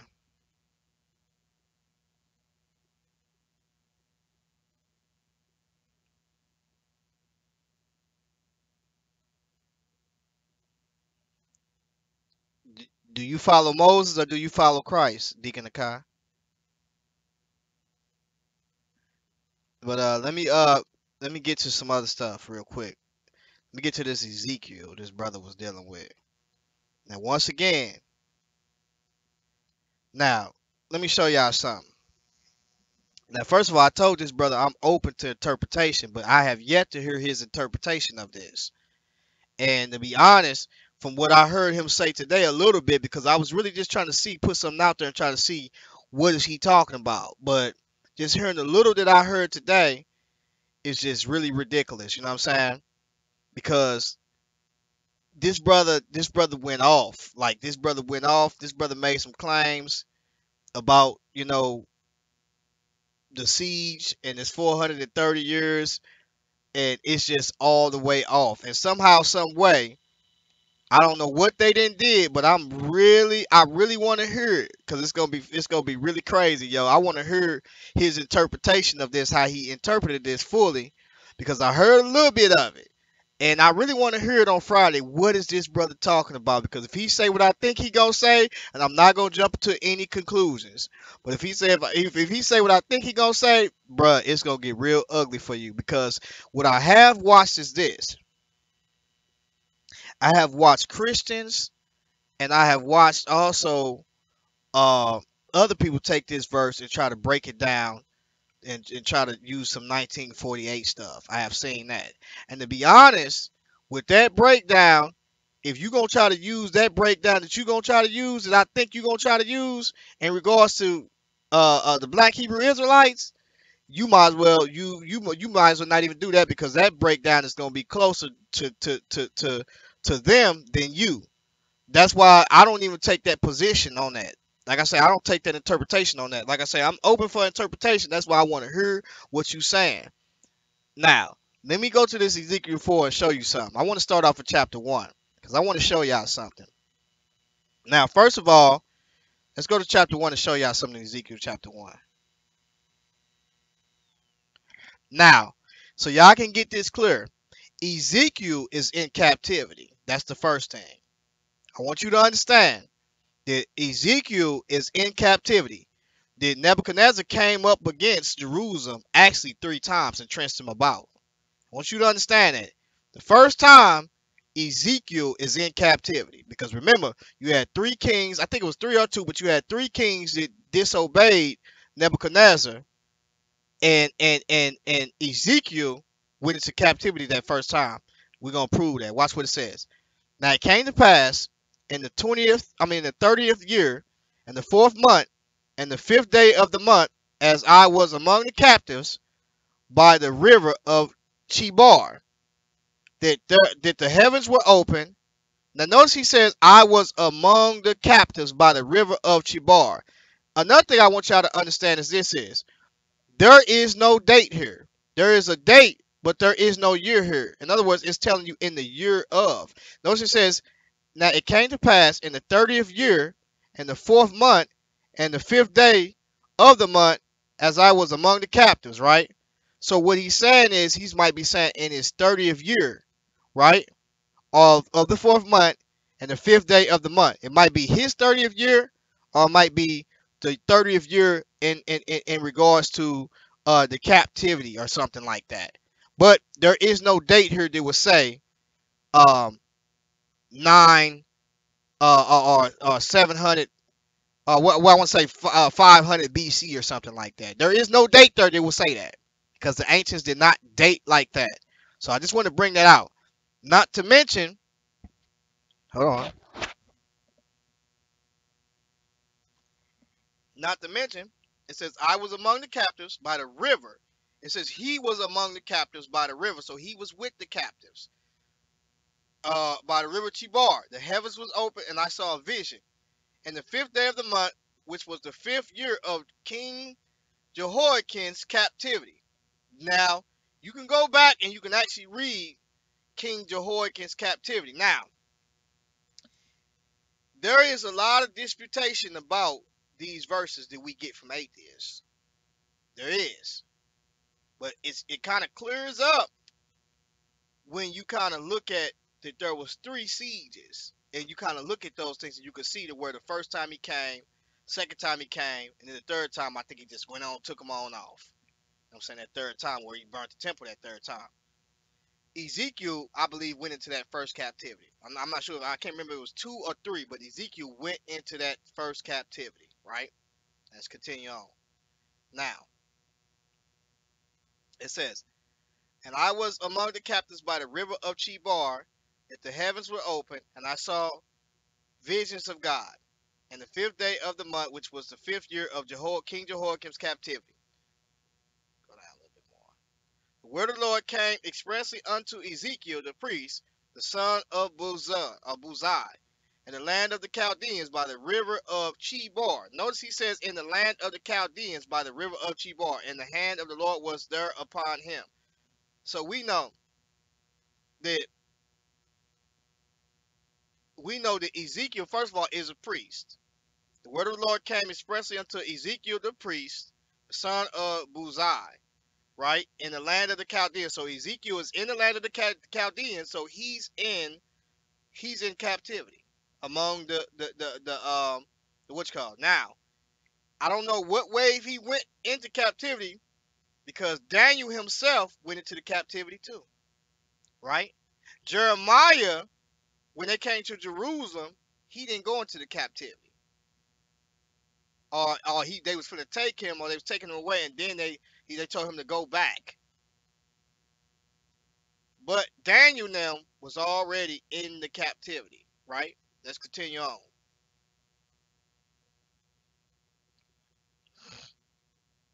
I think Daniel went with the first wave, was with Ezekiel. And reason why I say that is because either he went the first or Ezekiel went the second, but they went together. And I'm gonna tell you why I say that. Because Ezekiel, the book of Ezekiel mentions Daniel, Job, and also Noah. Yep. Let's continue on though. And I looked and behold, okay, we're gonna jump to 4. I just want to let you know that he's in the captivity. Let's jump to 4. Now, this whole chapter is in regards to the siege, the final siege of Israel. I mean, of Jerusalem. That's what it's in regards to. But I want to show y'all something. Because even if you say it didn't start at Jeroboam, right? Even if you say it didn't start at him, which we know that sins of what Jeroboam did caused a lot of problems. And if you start counting the kings and their years that they reigned, it adds up to around about that. I don't care if you want to talk about the chronology or whatever, it adds up. Now, watch what it says. Thou also, son of man, take thee a towel, and lay it before thee, and portray upon it the city, even Jerusalem. Now, let's see what he does. He takes a brick, right? Other translations read bricks. Takes a brick, right? And he lays it before him. It says, and portray upon it the city, even Jerusalem. So on top of the brick is the city, right? On top of this mound or this brick is the city, Jerusalem, right? That's it. Says, and lay siege against it. In other words, he says, lay siege against it and build a fort against it. So around the brick, right? He builds a fort around it, right? And he lays siege against it. And cast a mount against it. In other words, cast a mount against it. And set the camp also against it. In other words, set a camp against it, right? So we see there's a mount against it, then the camp is against it. That means the outsider is against it, right? So he's portraying this. And cast a mount against it, and set the camp also against it. And set a battering rams against it round about, right? So these are the war instruments that we see, all these things that we see round about it. You know what I'm saying? And the armies is round about it, trenched in the city of Jerusalem, right? Moreover, take thou unto thee an iron pan. Now, what I want y'all to understand is this is that the tribe of Israel, I mean the northern tribe is already in captivity before this even takes place. They already in captivity before this even takes place. Not only that is that the southern tribe, Ezekiel is in the captivity just as well. He's in captivity. The northern tribe was already taken by the Assyrians. Nebuchadnezzar came, he defeated the Assyrians. And so now you got the northern tribe in captivity, right? And Ezekiel is in captivity too, because Nebuchadnezzar, he was smashing on those people up in the north. They was fighting, and he got the best of them. You know what I'm saying? And even your boy, what's called, try to come out and try to help him. Well, not well, he was fighting, but that's another story. But anyway, so let's continue on. So, can y'all hear me? Anyways, mic check, mic check. So let's look. And lay siege against it. Well, let's look at 3. Moreover, Take thou unto thee an iron pan, and set it for a wall of iron between thou and the city. In other words, an iron pan, right? And set thy face against it, and it should be a siege. In other words, when you talk about an iron pan back in them days, people would take like a shield or something. So when the archers would shoot out, it will hit the iron instead of hitting the people, because Israel had archers. So it says take an iron pan. So these people are fortifying up against Israel, because this was going to happen to Israel, right? And set thy face against it, and it shall be a besiege, and thou should lay siege against it. So he's laying siege against it. This shall be a sign to the house of Israel. So the sign of the house of Israel should be the siege. It's the siege that's the sign, right? But guess what it's for? Well, guess why the siege is coming on Israel? We're finna show you why. Let's look at verse 4. Lie thou also upon thy left side, and lay the iniquity of the house of Israel upon it. In other words, he says, lie thou also upon thy left side, and lay the iniquity of the house of Israel upon it, right? Now, according to the number of days that thou should lie upon it, thou should bear their iniquity. Now, he's saying, listen, according to the amount of days, right, that thou should lie upon it, thou should bear their iniquity. In other words, Ezekiel is bearing the iniquity of Israel. He's bearing it, but he's bearing it in days. Ezekiel is a priest. Now, when somebody bears iniquity for somebody, it's basically so they won't have to experience the fullness of that, just like Christ bore the iniquities of us, of those that are believers. You know what I'm saying? Or, those that, come into they want to accept that. So he says, for I have laid upon thee the years of their iniquity. Notice he says, for I have laid upon you the years of their iniquity. You notice he says that? He laid upon Ezekiel the priest the years of their iniquity. So in other words, Israel was sinning for 390 years in the land up under one of those kings. I think it's Jeroboam. I think it's Jeroboam, and I'm gonna tell you why I say that. Because when you look at it, the result of what Solomon did, and Rehoboam came after that, which was his son, not Jeroboam, but Rehoboam was his son, and the kingdom was split. I don't know why Deacon the Car said Jeroboam, but Rehoboam was the son of Solomon. The kingdom was split during Rehoboam's time. Now, Jeroboam did something to cause God to look at Israel, and he never forgot it. He always said they did after the sins of Jeroboam. He kept saying it. After the sins of Jeroboam. He kept saying it. And then there's another person who sinned. And when you count up the years until the siege came, Manasseh. Manasseh was another person. He kept saying they did after the sins of Manasseh. They did after the sins of Manasseh. Let's look at it again. So he tells Ezekiel that he's going to bear that. That's what he says. Now watch what he says. He says, moreover, take thou to thee an iron pan. Hold on. He says, lie thou also upon thy left side, and lay the iniquity of the house of Israel upon it. So he says, lay the iniquity of the house of Israel. Now the left side would be dealing with the northern kingdom, because if you look at it now, as sure as boo boo stink, this brother gonna jump back to the law of the Torah, and he gonna bring out the 40 years that Israel brought out to spy, and it was added to them as 40 days, and it was added to them 40 years in the will. He gonna bring out that. But if you notice them, it said that they was to bear that iniquity. The people who did that. Ezekiel is bearing the iniquity over here of these people. So that lets you know that this is also dealing with, at that time, the siege. It's dealing with the siege. And because there are 390 years of rebellion, no matter where it starts at, because that is the argument, is where people say it starts at. The 390 years is their rebellion, because they was rebellion. They was rebelling. So it says, this shall be a sign to the house of Israel. Lie thou also upon thy left side, and lay the iniquity of the house of Israel upon it, according to the number of days that thou should lie upon it, thou shalt bear their iniquity. Now watch what it says, verse 5. For I have laid upon thee the years of their iniquity according to the number of days, 390 days.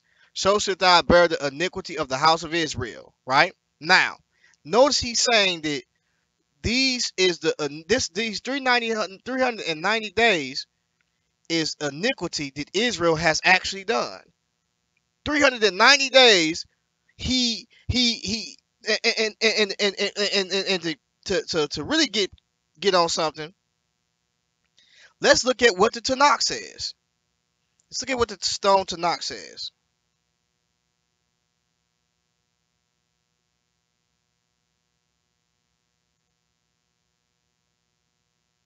Let's look at what the stone Tanakh says.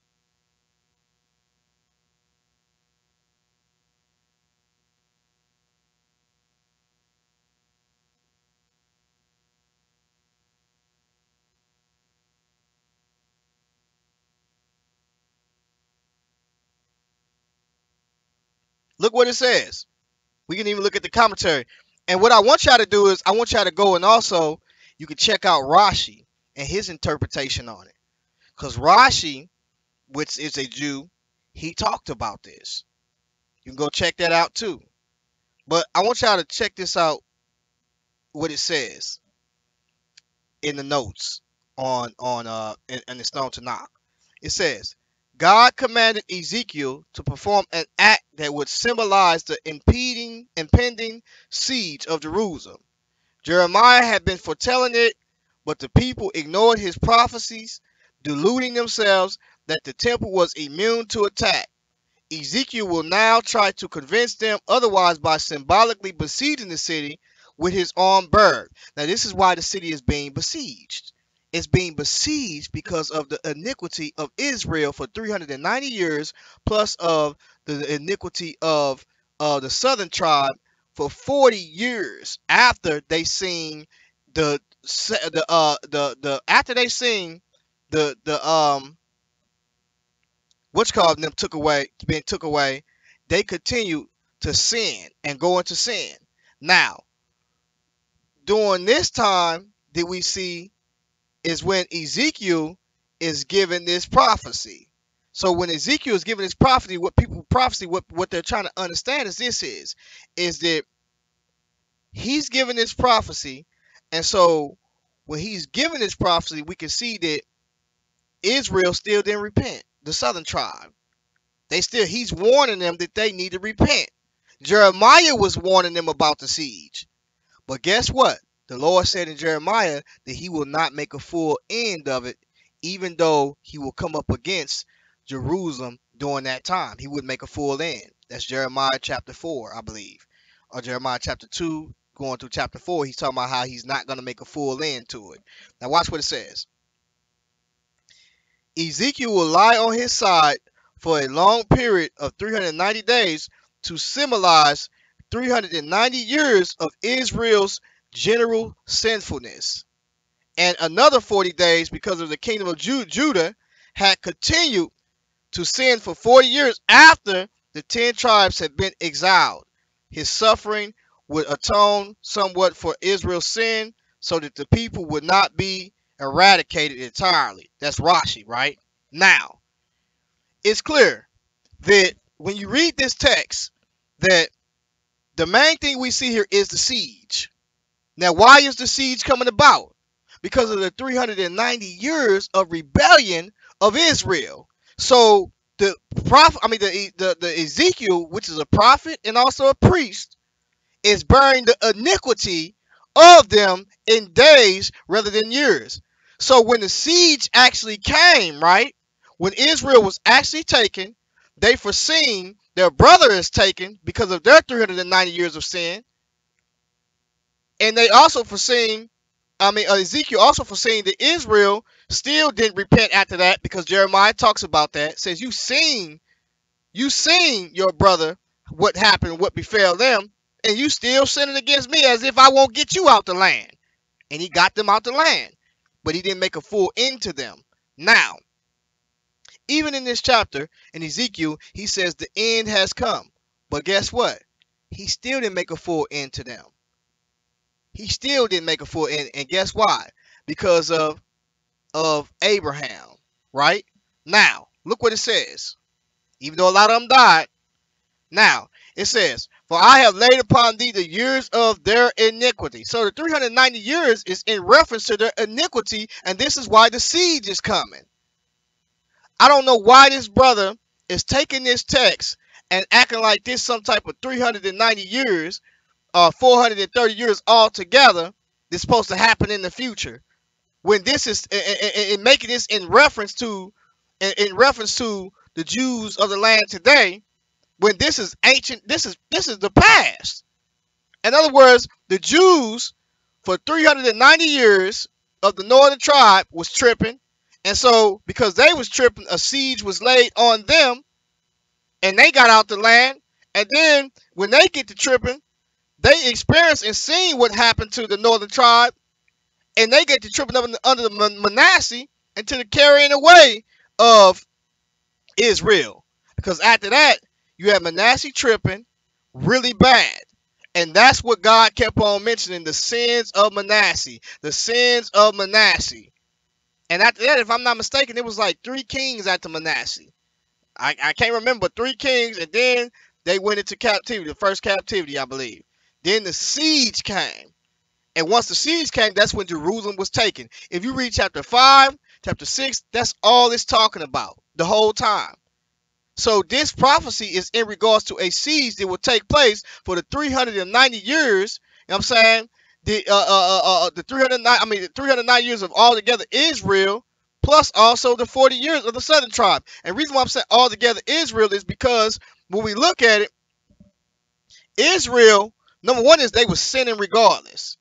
That's what it was about. They sinning regardless. But it's something that took place with Jeroboam and Manasseh that most scholars is talking about that caused him to totally I'm just going to take them out of the land, period. Right? And so when you begin to count I can't remember how I said, but I got to go back and read some text. When you begin to count their ages, it lines up, right, in that area. Now, what I want to say is this is, even if he says, well, like I say, I'm open to interpretation, but you better come with something good, bro, because it seems like to me, what you about to say is about to be something that's silly. Now, I'm open to interpretations, but come correct. Now, if this, we see that it's saying that Israel was doing iniquity for 390 years. Ezekiel was to bear that. He didn't say Israel was going to bear that. Matter of fact, Israel spent 70 years in the Babylonian captivity. Now, something else was mentioned, and Daniel, that he seen, that after they spent that 70 years, they was going to sin again. And when they sinned again, and they continued to sin, he talked about the temple being taken for 483 years. The temple should be the Messiah should be cut off, and also the temple should be thanks Jeremiah. The temple also should be went into. That was 483 years after 483 years, during the time of Christ. From that, the third decree. From the third decree that we see that took place with what was that? Was it Artaxerxes? One of the kings, I forgot. The king that Nehemiah was up under. That king is when we seen that third decree. If you count backwards since AD, since the time that Christ was crucified, or you count the days, it comes to that area. There's a little discrepancies there because of we have the problem with when Christ was born. Most people say 6 BC, 4 BC. Some people say 3 BC. And some people take it a little bit earlier than that. But also when he died. There's a discrepancy there, but it's close enough. It's in that area to where we can see that Christ was that Messiah that was talked about in Daniel chapter 9, 25 and 26, I believe. And so what I'm saying is is that this brother right here, he don't understand that the 390 years is in reference to Israel sin prior to Ezekiel having to do this. And so this is why we see that the southern tribe watched this stuff happen, right? And to be honest, another thing that got to be looked at too is because the northern tribe began some of the so one of the kings went back up and took some of the lands of the northern tribe and secured their place up there. After they was at, and so that's another thing because I think if I'm not mistaken, the king of Nebuchadnezzar took some of the people that was up in the south and put them in the north to look after some of those people. I'm not sure, but I know that those people was still mingling among them because a lot of people from the north came south, but at the same time, Hezekiah and Josiah they went up into the north and cleaned out the north too and all the idols all throughout the land of Israel, and that was after the split. So when we looking at it, we have to look at it and have to say that they was in contact with each other. So these things are connected to each other. So the final call was the destruction of Jerusalem, the temple. Nobody couldn't bring nothing there. Nobody couldn't bring nothing there to do their sacrifices or nothing. That was over with. So I just wanted to bring out some of those things, and like I say, I'm open to interpretation. I'm not saying I know it all, but I do know this. Ezekiel bore the iniquity. Ezekiel bore that. It didn't say anybody else bore that. He bore that iniquity, and I believe he did that for the simple reason is that he took some of that punishment that Israel would have got, but they still experienced that siege, but God still brought them back into the land after that because we see the first gathering of them by way of Cyrus. And remember, Ezekiel is a prophet that was actually after I believe Isaiah. And so if he's after Isaiah, then it was already prophesied by Isaiah about Cyrus already that he was going to bring them back into the land. So I mean you're gonna have to answer for that. I don't know how you're gonna relate that 430 years to some type of American Black Hebrew Israelite thing, but I'm all ears, bro. I'm open for the interpretation, bro. I'm all ears. So with that being said, man, hopefully the people was edified. It's kind of late. I see I'm dropping down on my viewers and stuff like that. See, I don't have nobody really in the chat room. If y'all are here, if you click that subscribe button, that and hit it twice, a bell, like a sounding bell, you will see that it's an indicator. You know what I'm saying?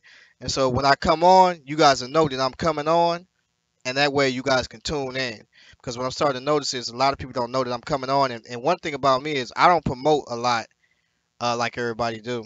Um, I got to get that together to where I'm promoting on Facebook. And tagging people. I don't know how to tag people like that, so I don't really do it too much. But if you hit that bell, then you'll definitely know that I'm coming on, and I appreciate you guys listening in. Hopefully, the brothers and sisters is edified about the Passover, the feast days. Even when you look at in the they'll use scriptures and say, well, Paul kept the feast days, but if you notice, he did keep the feast days, but he was coming back to the land. You know what I'm saying? He could have kept them where he was on a far journey many a times, but he made it back to keep the feast days. Also, when you look at Zechariah 14, what do you see? The nations coming up, keeping to the land, keeping in their appointed seasons, keeping the feast days. So, man, I definitely appreciate it, brother. I'm trying to, get better in the format. So, definitely trying to get way better in it, you know what I'm saying? So y'all can see what's going on, we just trying to do what we do.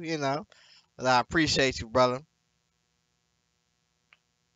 I use XSplit. Yeah, XSplit is pretty good. I use that. hmm Yep, and then get you a good look camera, you know what I'm saying? the cheap little camera for like 60, $70. I got the what is it? The 922 Logitech. You know what I'm saying? That's a pretty good camera. So, and and that's it. There's plenty of softwares out there.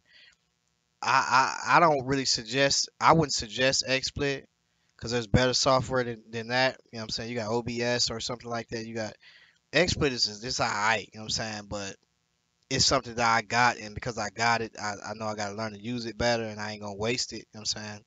But there's better software that's out there that you can use. I'll look into some of those things before I get there. The XSplit because it ain't it's a lot of stuff to it, man. It's easy, but it's you could do way more, but you just gotta watch the little tutorials, and once you watch those things, you can you can learn a lot from it. But man, I'm finna advance and get something different. You know what I'm saying? But it costs about $1,300. You know what I'm saying, for that, and I think it's a Wirecast or something like that. About $1,300. You know, about $600 or $700. But then you start getting the plug-ins, and it ends up to about 1,300 total. So I'm gonna be getting that. You know what I'm saying? Yeah, but man, like I say, man, appreciate y'all, man. And so we dealt with the law as far as in regards to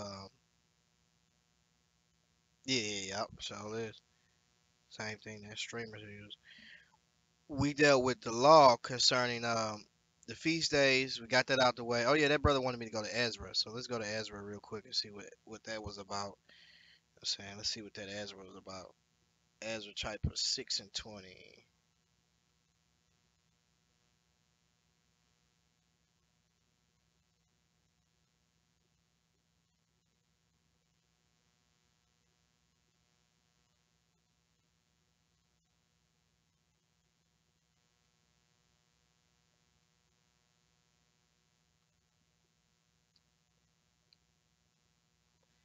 All right, so it says, for the priests and the Levites. Okay, let's get the context of it. Let's look at verse 19. Let's jump up. Matter of fact, jump up to verse 18. Cause see, this is where his fault is at. And they set the priests in their divisions, and the Levites in their courses, for the service of God, which is at Jerusalem. That's the first thing. Notice it says the service of God, which is at Jerusalem, as it is written in the book of Moses. It's right there. It's right there. And the brother, he didn't see it, because he won't take the time and read up, and he's slowful. He's slowful when it comes to this. Which is at Jerusalem, as it is written in the book of Moses. Bro, ain't no bringing no nothing nowhere else. And the children of the captivity kept the Passover upon the 14th day of the first month. Now he would look at the children of the captivity and would think that they was in captivity, but no, these are the children that came out of the captivity. Because if you go up above, it's telling you that.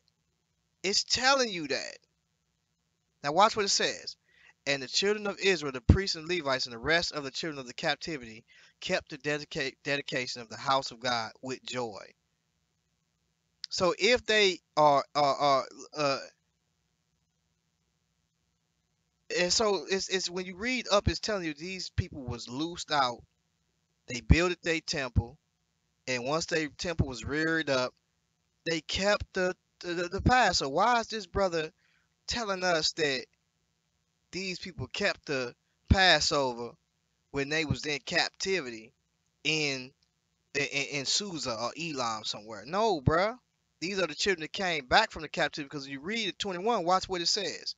And the children of Israel, which were come again out of captivity, and all such as had separated themselves unto them from the filthiness of the heathen of the land, to seek the Lord of God of Israel, did eat. They ate what? The Passover, bruh.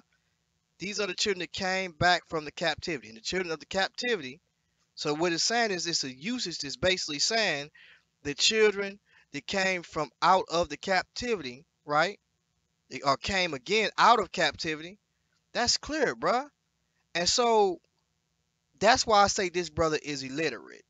This brother is he don't have no reading comprehension at all. This brother is not reading this stuff properly. It's right in it be right in the same text that this brother be in, and this brother is not reading it properly.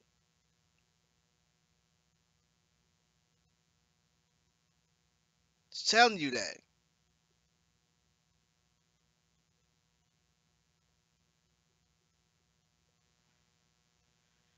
So man, I don't know what's up with that brother, man. Hopefully, I don't know why he pointed out Ezra 6:20, but that stuff ain't gonna work, man.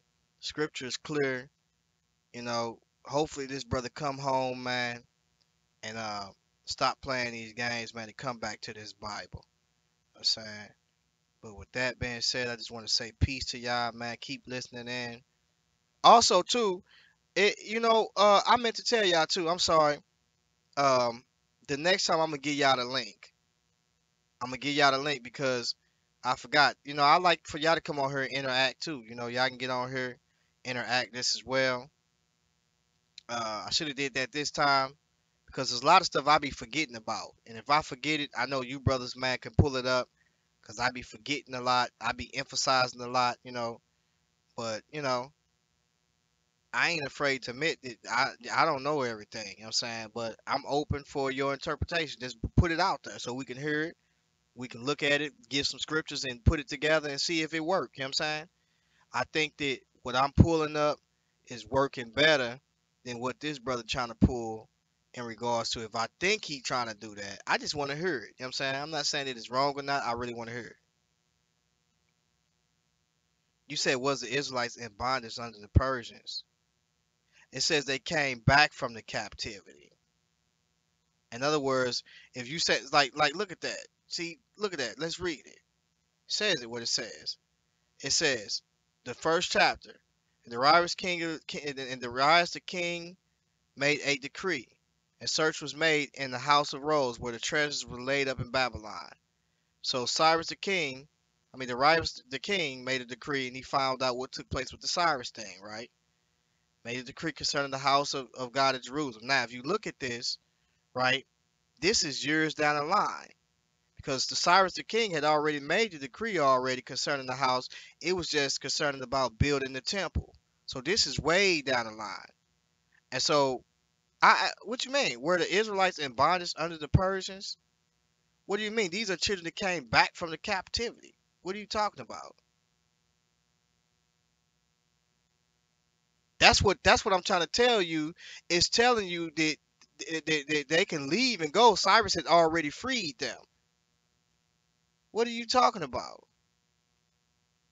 Let's read it again. That's all you gotta do. You shouldn't even be asking questions like that.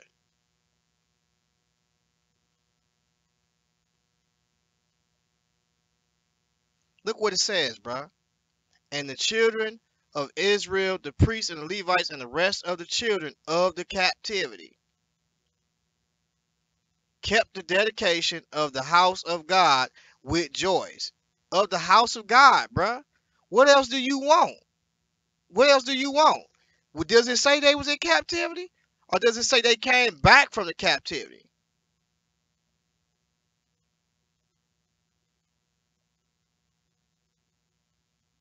What else do you want? Was they in captivity? Was it not? It says they was free or they was loose from the captivity.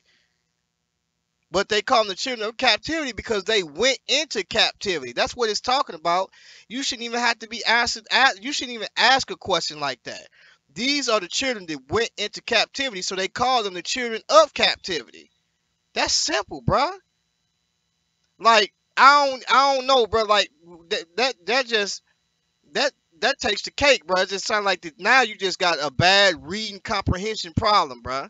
You say that I can't read, and I may stutter a lot, but you got a bad reading comprehension problem, bro. You say was they in bondage? They wasn't in bondage. They was already free during the time of Cyrus. What are you talking about? Read Nehemiah 5 and 18. Let's look at it.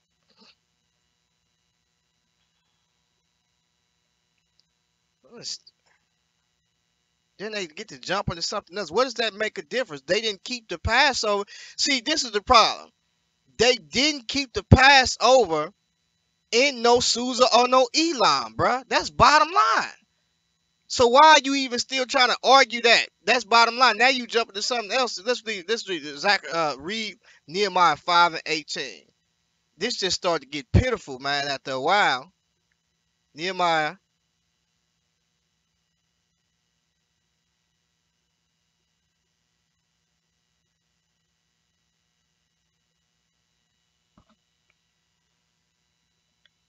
Over there was at my table 150 of the Jews and rulers, beside those that came unto us from among the heathen about uh, uh, that are about us. Now that which was prepared for me daily was an ox, 6 choice sheep, also fowls were prepared for me, and once in 10 days store of all sort of wine.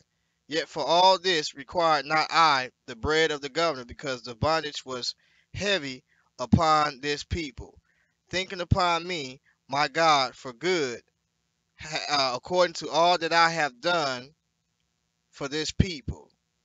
What's your point? What is your point? I don't understand what your, it says more. What is your point though? Moreover, from the time that I was appointed to be their governor in the land of Judah, from the 20th year even unto the 22nd year of Artaxerxes the king, that is 12 years, I and my brethren have not eaten the bread of the governor. But the former governors that had been before me were chargeable unto the people, and had taken of them bread and wine, besides 40 shekels of silver. Yea, even their servants bear rule over the people. But so did not I, because of the fear of God. Yea, also I continued in the work of this wall. Neither brought neither brought we any land, neither bought we any land. And all my servants was gathered thither unto work. I'm sorry I'm reading because I can't really see at this point, but when you read this, bro, you read up above, it's basically telling you that Nehemiah had gone back to the land and he was building the wall, bro. It says, yes, it says, yea, verse 16, yea, also I continue in the work of this wall. Neither bought we any land, and all my servants was gathered thither unto the work. Moreover, there were at my table 150 of the Jews and rulers, right, in the land, bruh, besides those that came unto us from among the heathen that are about us. In other words, there was some people that came to them that was among the heathen that are about us. That's what he said. Now what was now that now that which was prepared for me daily was an ox, 6 choice sheep, also fowls were prepared for me, and once in 10 days store of all sorts of wine. Yet for all this required not I the bread of the governor, because it was the bread of the governor that was given to them, because the bondage was heavy upon this people. Think upon me, my God, for God, according to all that I have done for this people. What's your point, bro? Said there were in bondage. You said they weren't in bondage. Bruh, what is your point? When you say that what do you mean in the bondage to what do you mean in the bondage to where it says now that, I don't like, does that still prove your point that they kept the feast outside of the land? Because he's in the land.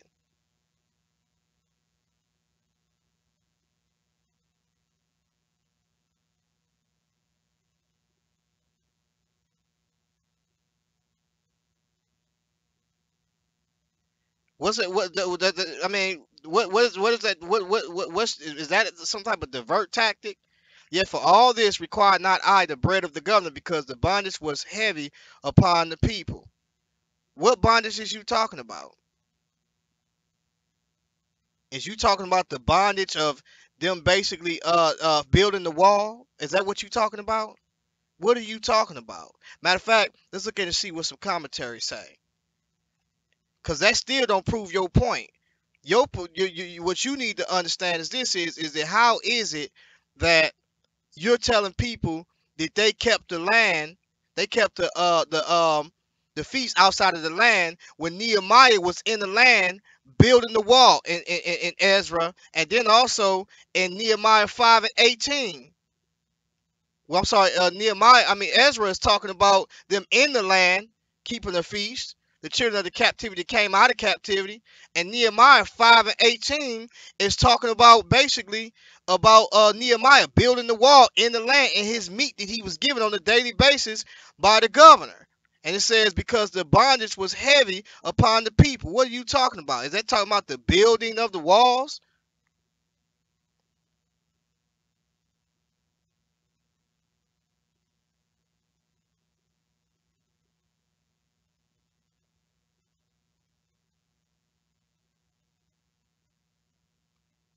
Let's look what it says.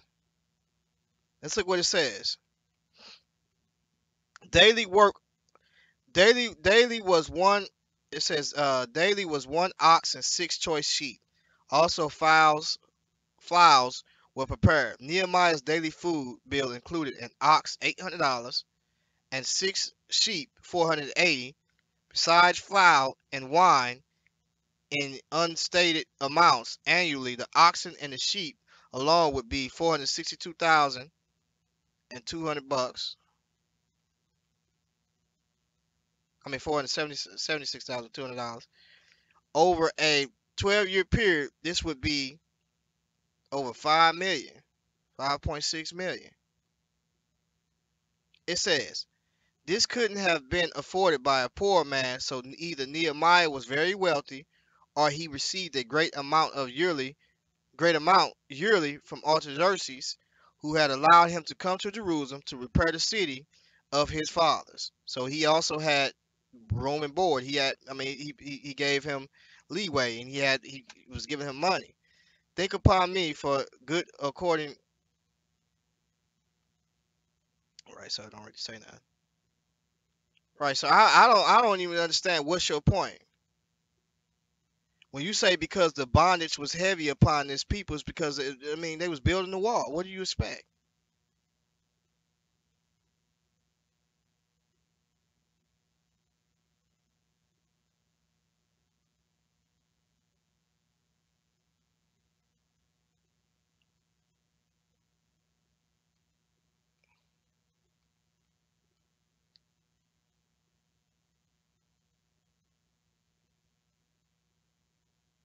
Because look what it says. They also I continue in the work of this wall, neither bought we any land, and all my servants were gathered together unto the work. That's the bondage that he's talking about.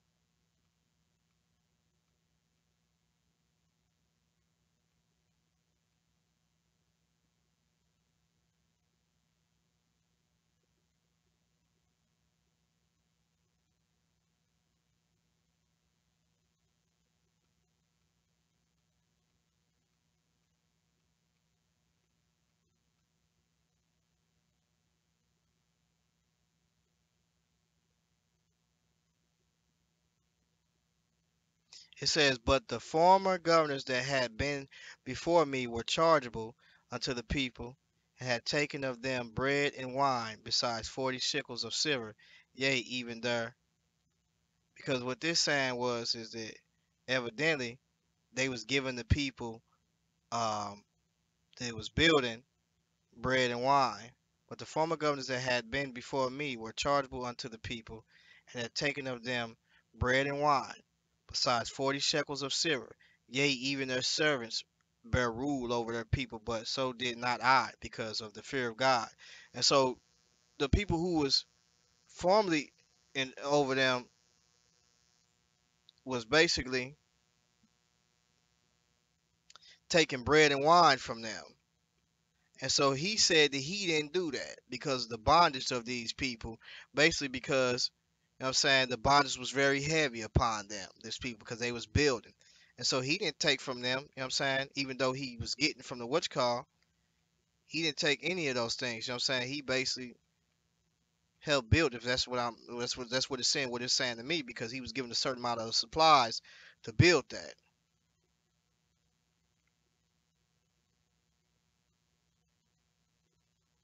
He's talking about the wants, exceptions that apply to ancient Jews to himself today. Right. So, I don't really know what this brother is getting at, man. It says he forgoes his own allowance, yet entertains generosity, generously, well, I can't say it. So, I mean, what does that have to do with what you talking about? See, this is the problem with like this is what we call pure eisegesis right here, because if you look at it, they can't exegete this passage properly, so they begin to do like silly stuff like what he just said. Like, you know what I'm saying? Like, it makes no sense, man. Like, read the whole chapter, bro, before you get to speaking on something. You know what I'm saying? You just speaking out of time. Haha, I got you. But you ain't speaking on nothing. You ain't even, that still don't even prove your point. You know, it said the children that came up out of captivity. That does not prove your point, bro, at all. I'm saying the only thing what you need to realize is what it's talking about is that they did not keep the what's called outside of the land, bro. I don't care where you try to go to, where you get that from, but you need to stop, bro. Matter of fact, let's look what this says. Let's look at the top, matter of fact, because Nehemiah at the top right here is kind of telling you in 5. Yet now our flesh is at the flesh of our brethren, our children as their children. And lo, we bring into bondage our sons and our daughters to be servants. Come on, man. Like, see, I can't be dealing with these dudes, man. Like I can't deal with these dudes, man. Like, all this time, bruh, it's right at the top of the thing. Right, all this time, and it's right at the top of the thing, man. Look at it. Look at it, bruh. It's telling you, bruh. It's right here, man. The Jews complained of their debts and bondage. And there was a great cry of the people and their wives against their brethren and the Jews, for there were for there were for there were that said, we our sons and our daughters are many. Therefore we take up corn for them, and that we may eat and live. Some also there were that said, we have mortgaged our lands, vineyards, and houses, that we might buy corn because of the dearth. There was also that said, we have borrowed money for the king's tribute, and that upon our lands and vineyards. And so that's what it's talking about, bro. It's talking about, like he said, tax, tribute, king's tribute that they had to pay. And so what's called, yet now our flesh is at the flesh of our brother, and our children as their children. And lo, we bring into bondage our sons and our daughters to be servants, and some of our daughters. So basically, what they saying is the land was being taxed. They still was trying to build stuff. You had Nehemiah. It said Nehemiah rebukes the usurers and is asked to a promise of restitution. Yeah, so this is what this is talking about, man. Yeah, they sold themselves into indentured servants. Yeah, I'm looking, man. Look, I'm like, hold on for a minute. Look, come on, man. It's right at the top, man. It's right at the top.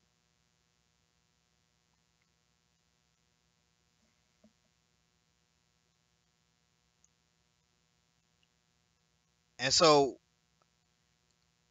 the allowance that the allowance that he was getting was coming from that the other governors was getting was coming from the people of the land. So what Nehemiah did, he didn't take the allowance that he was supposed to get. In so many words, because their burden was already heavy. You know what I'm saying? So the portion that he was supposed to get from them, because he was the one that was doing that, he didn't take that. He gave the king his portion, but he didn't take his portion that he was supposed to get, the allowance that he was supposed to get. He didn't take it. But the other people that got it, they took it, you know what I'm saying, and misused it, and he didn't do that. So that's basically what this talking about. So the bondage that it's talking about is basically them in indentured servants, like he said, and them selling their lands and stuff like that, So that's what it's talking about, bro. But that still don't help you out in trying to prove that they kept the feast days outside of the land, man. Like, And I know you watching, and I know you flipping through the pages and flipping through scriptures and trying to find something, but bruh, it ain't gonna work, man. Like you just done in that area, man. So I don't know what video you gonna make after this, but you need to start reading these whole chapters. Hopefully you will learn to read these whole chapters before you start coming at me, bro. You better get the entirety of something. Cause if I got to get to read the whole if I got to read the whole book just to get the understanding of what's going on, I'm gonna do it, bro. You just picking and cherry picking stuff, you need to cut that out, fam. Like that is not cool, man. Like pulling Ezra. Ezra didn't help you. They was in the land. This didn't help you because they still in the land. So I don't even know what you bringing that out for. That just ain't. It don't sound right, bro. It's pure silliness. So yeah, man. Once again, y'all can see Deacon the Car. Are you slow? Get it together, bro. If you need some help, bro, we can study together, bro. I'll be willing to study with you and all of that, and even Deacon, and even Sakari camp. You know what I'm saying? We could break bread, bro. But hey, listen, the stuff that you doing is not sound, bro. You may got a little crowd that you can entertain over there, but you can only. The Bible says that the devil gain masses. It says, "What if a man? What is it to a man to gain the whole world but lose his soul?" So you could be popular over there all you want. You can get the views, you can get it popping, you can wear the chains, you can rap and all of that. None of that means nothing with God, bro. You need to truly change your ways. Everything is not funny, bro. People dying, getting killed out here, bro. You laughing, you giggling, wishing death on people. Not funny, not cool at all, bro. Like seriously, not cool, bro. Like so you need to get it together, bro. Before we end up coming into this thing, many of stuff we did in the streets. You know what I'm saying? And God, look, we by His grace and His mercy. So why do you expect God to take that grace and mercy from everybody else when you know already you wasn't deserving of it? I don't know why, but you need to get that together, bro. Like all the way, cause you brothers is super carnal, and I don't really see nothing. You guys are a bad example when it comes to what Israel's supposed to be. There's nothing holy about you guys. I see you guys living just like the heathen, man. Heathen, y'all, heathen garments in the daytime. Nighttime, y'all putting on these silly costumes, thinking them is. But there's no holiness in that, man. There's no holiness in what y'all doing. Y'all living a double portion life, bro. You taking pictures of this man's wife and putting this man's wife on TV. And putting his wife and making fun of his wife because she white and this and that and all types of stuff like that, man. You had GMS that did so much dirt stuff to y'all. You know what I'm saying? They did so much dirt stuff to y'all. It was stuff that I never even spoke on because I was just like, that's just silly, man. I didn't have people that didn't came to me and talked about certain people that had dirt on them, and I never really put that out there, like, cause you know why? That's not what I'm called to do, bro. I ain't called to do that at all. The first thing I do is talk to people and say, bruh, and try to help them and try to see if I can get them up out of that situation because I know people can fall victim to certain situations. Y'all brothers, man, y'all don't know nothing about no restoration or nothing, man. Ain't nothing holy about what y'all doing, bruh. And y'all can't convince me otherwise, bruh. And to be honest, bro, y'all can call me a coon, whatever y'all want to call me, but even regular people can see that what y'all doing is foolishness, bruh. And y'all ain't really trying to help y'all people for real. Y'all condoning the foolishness. The Bible says y'all condoning evil doing. Even though that brother came up and socked that dude like that white guy like that in his face like that, I would have never been laughing at that. I would have never laughed at that. You know why I would have never laughed at that? Because the very person that socked them is an evil doer too. So why I'ma laugh at that? I'm not gonna laugh at that. You know, the best thing I could do is be like, listen, bro, hey, look, you, you know, you mocking when you mocking foolish people, stuff will happen. You know what I'm saying? It will happen. So you basically stay out of foolish people's face, you know what I'm saying? And so, I don't know, it's just you just do weird stuff, man. Y'all just weird overall, man. Y'all need to stop doing that, man. Like it ain't cool, bro. And y'all didn't got to the point to where y'all in too deep, it seemed like. It seems like y'all in so deep, y'all don't want to change y'all ways. But you ain't in that deep. If the Bible says that if you ask God to forgive you of your sin, He's faithful just to cleanse you from all unrighteousness. That's all you got to do, bro. Put down your pride and ask God to forgive you of your sin. Listen, a brother told me about a month ago. He said, "Listen, bro, I was talking about some serious stuff, and you said some stuff that was out of pocket, and I did say some stuff that was out of pocket. So I came back and I repented to him, and I repented openly because I did it openly." Because I misread some stuff, and because he be making me mad, to get on my nerves or whatever. I said some stuff that I should never said, and didn't really care about what he read. I mean, what he wrote. So I just bypassed what he wrote and just said some silly stuff. You know what I'm saying? But this was some stuff that bothered him when he was young, and I said some silly stuff, man. And so I came back and I repented of that because, to be honest, you know, um, a lot of stuff we shouldn't even be striving about. Because the Bible says the servant of the Lord should not be striving. So even as being Christian apologists, it's some stuff that we ain't supposed to be arguing about. Contending with people that don't want to accept what's going on with the changing of the law and different that. I shouldn't even be contending with y'all about stuff like that. And talk to you about it one or two times, and if you don't receive it, then get on about my business. I'm not striving to be the best apologist. That's one thing for sure.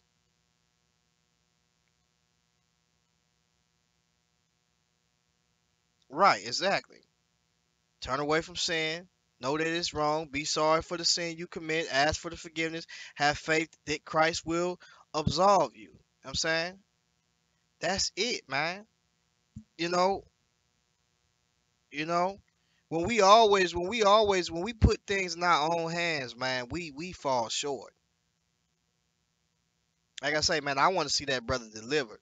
Sometimes that brother get on my nerves because he do sneaky stuff and worldly conniving and cheating and scandal stuff. But brother, you need to cut that out, man. Like seriously, like, cause brothers don't want to be getting in the flesh with you brothers, man, cause you brothers doing all types of cheating and conniving and you know silly stuff, man. You brothers is talking about people ages, but who got time to go and just look through people's information and and who does that, bruh? Like if you doing that, you might as well come and see that person then.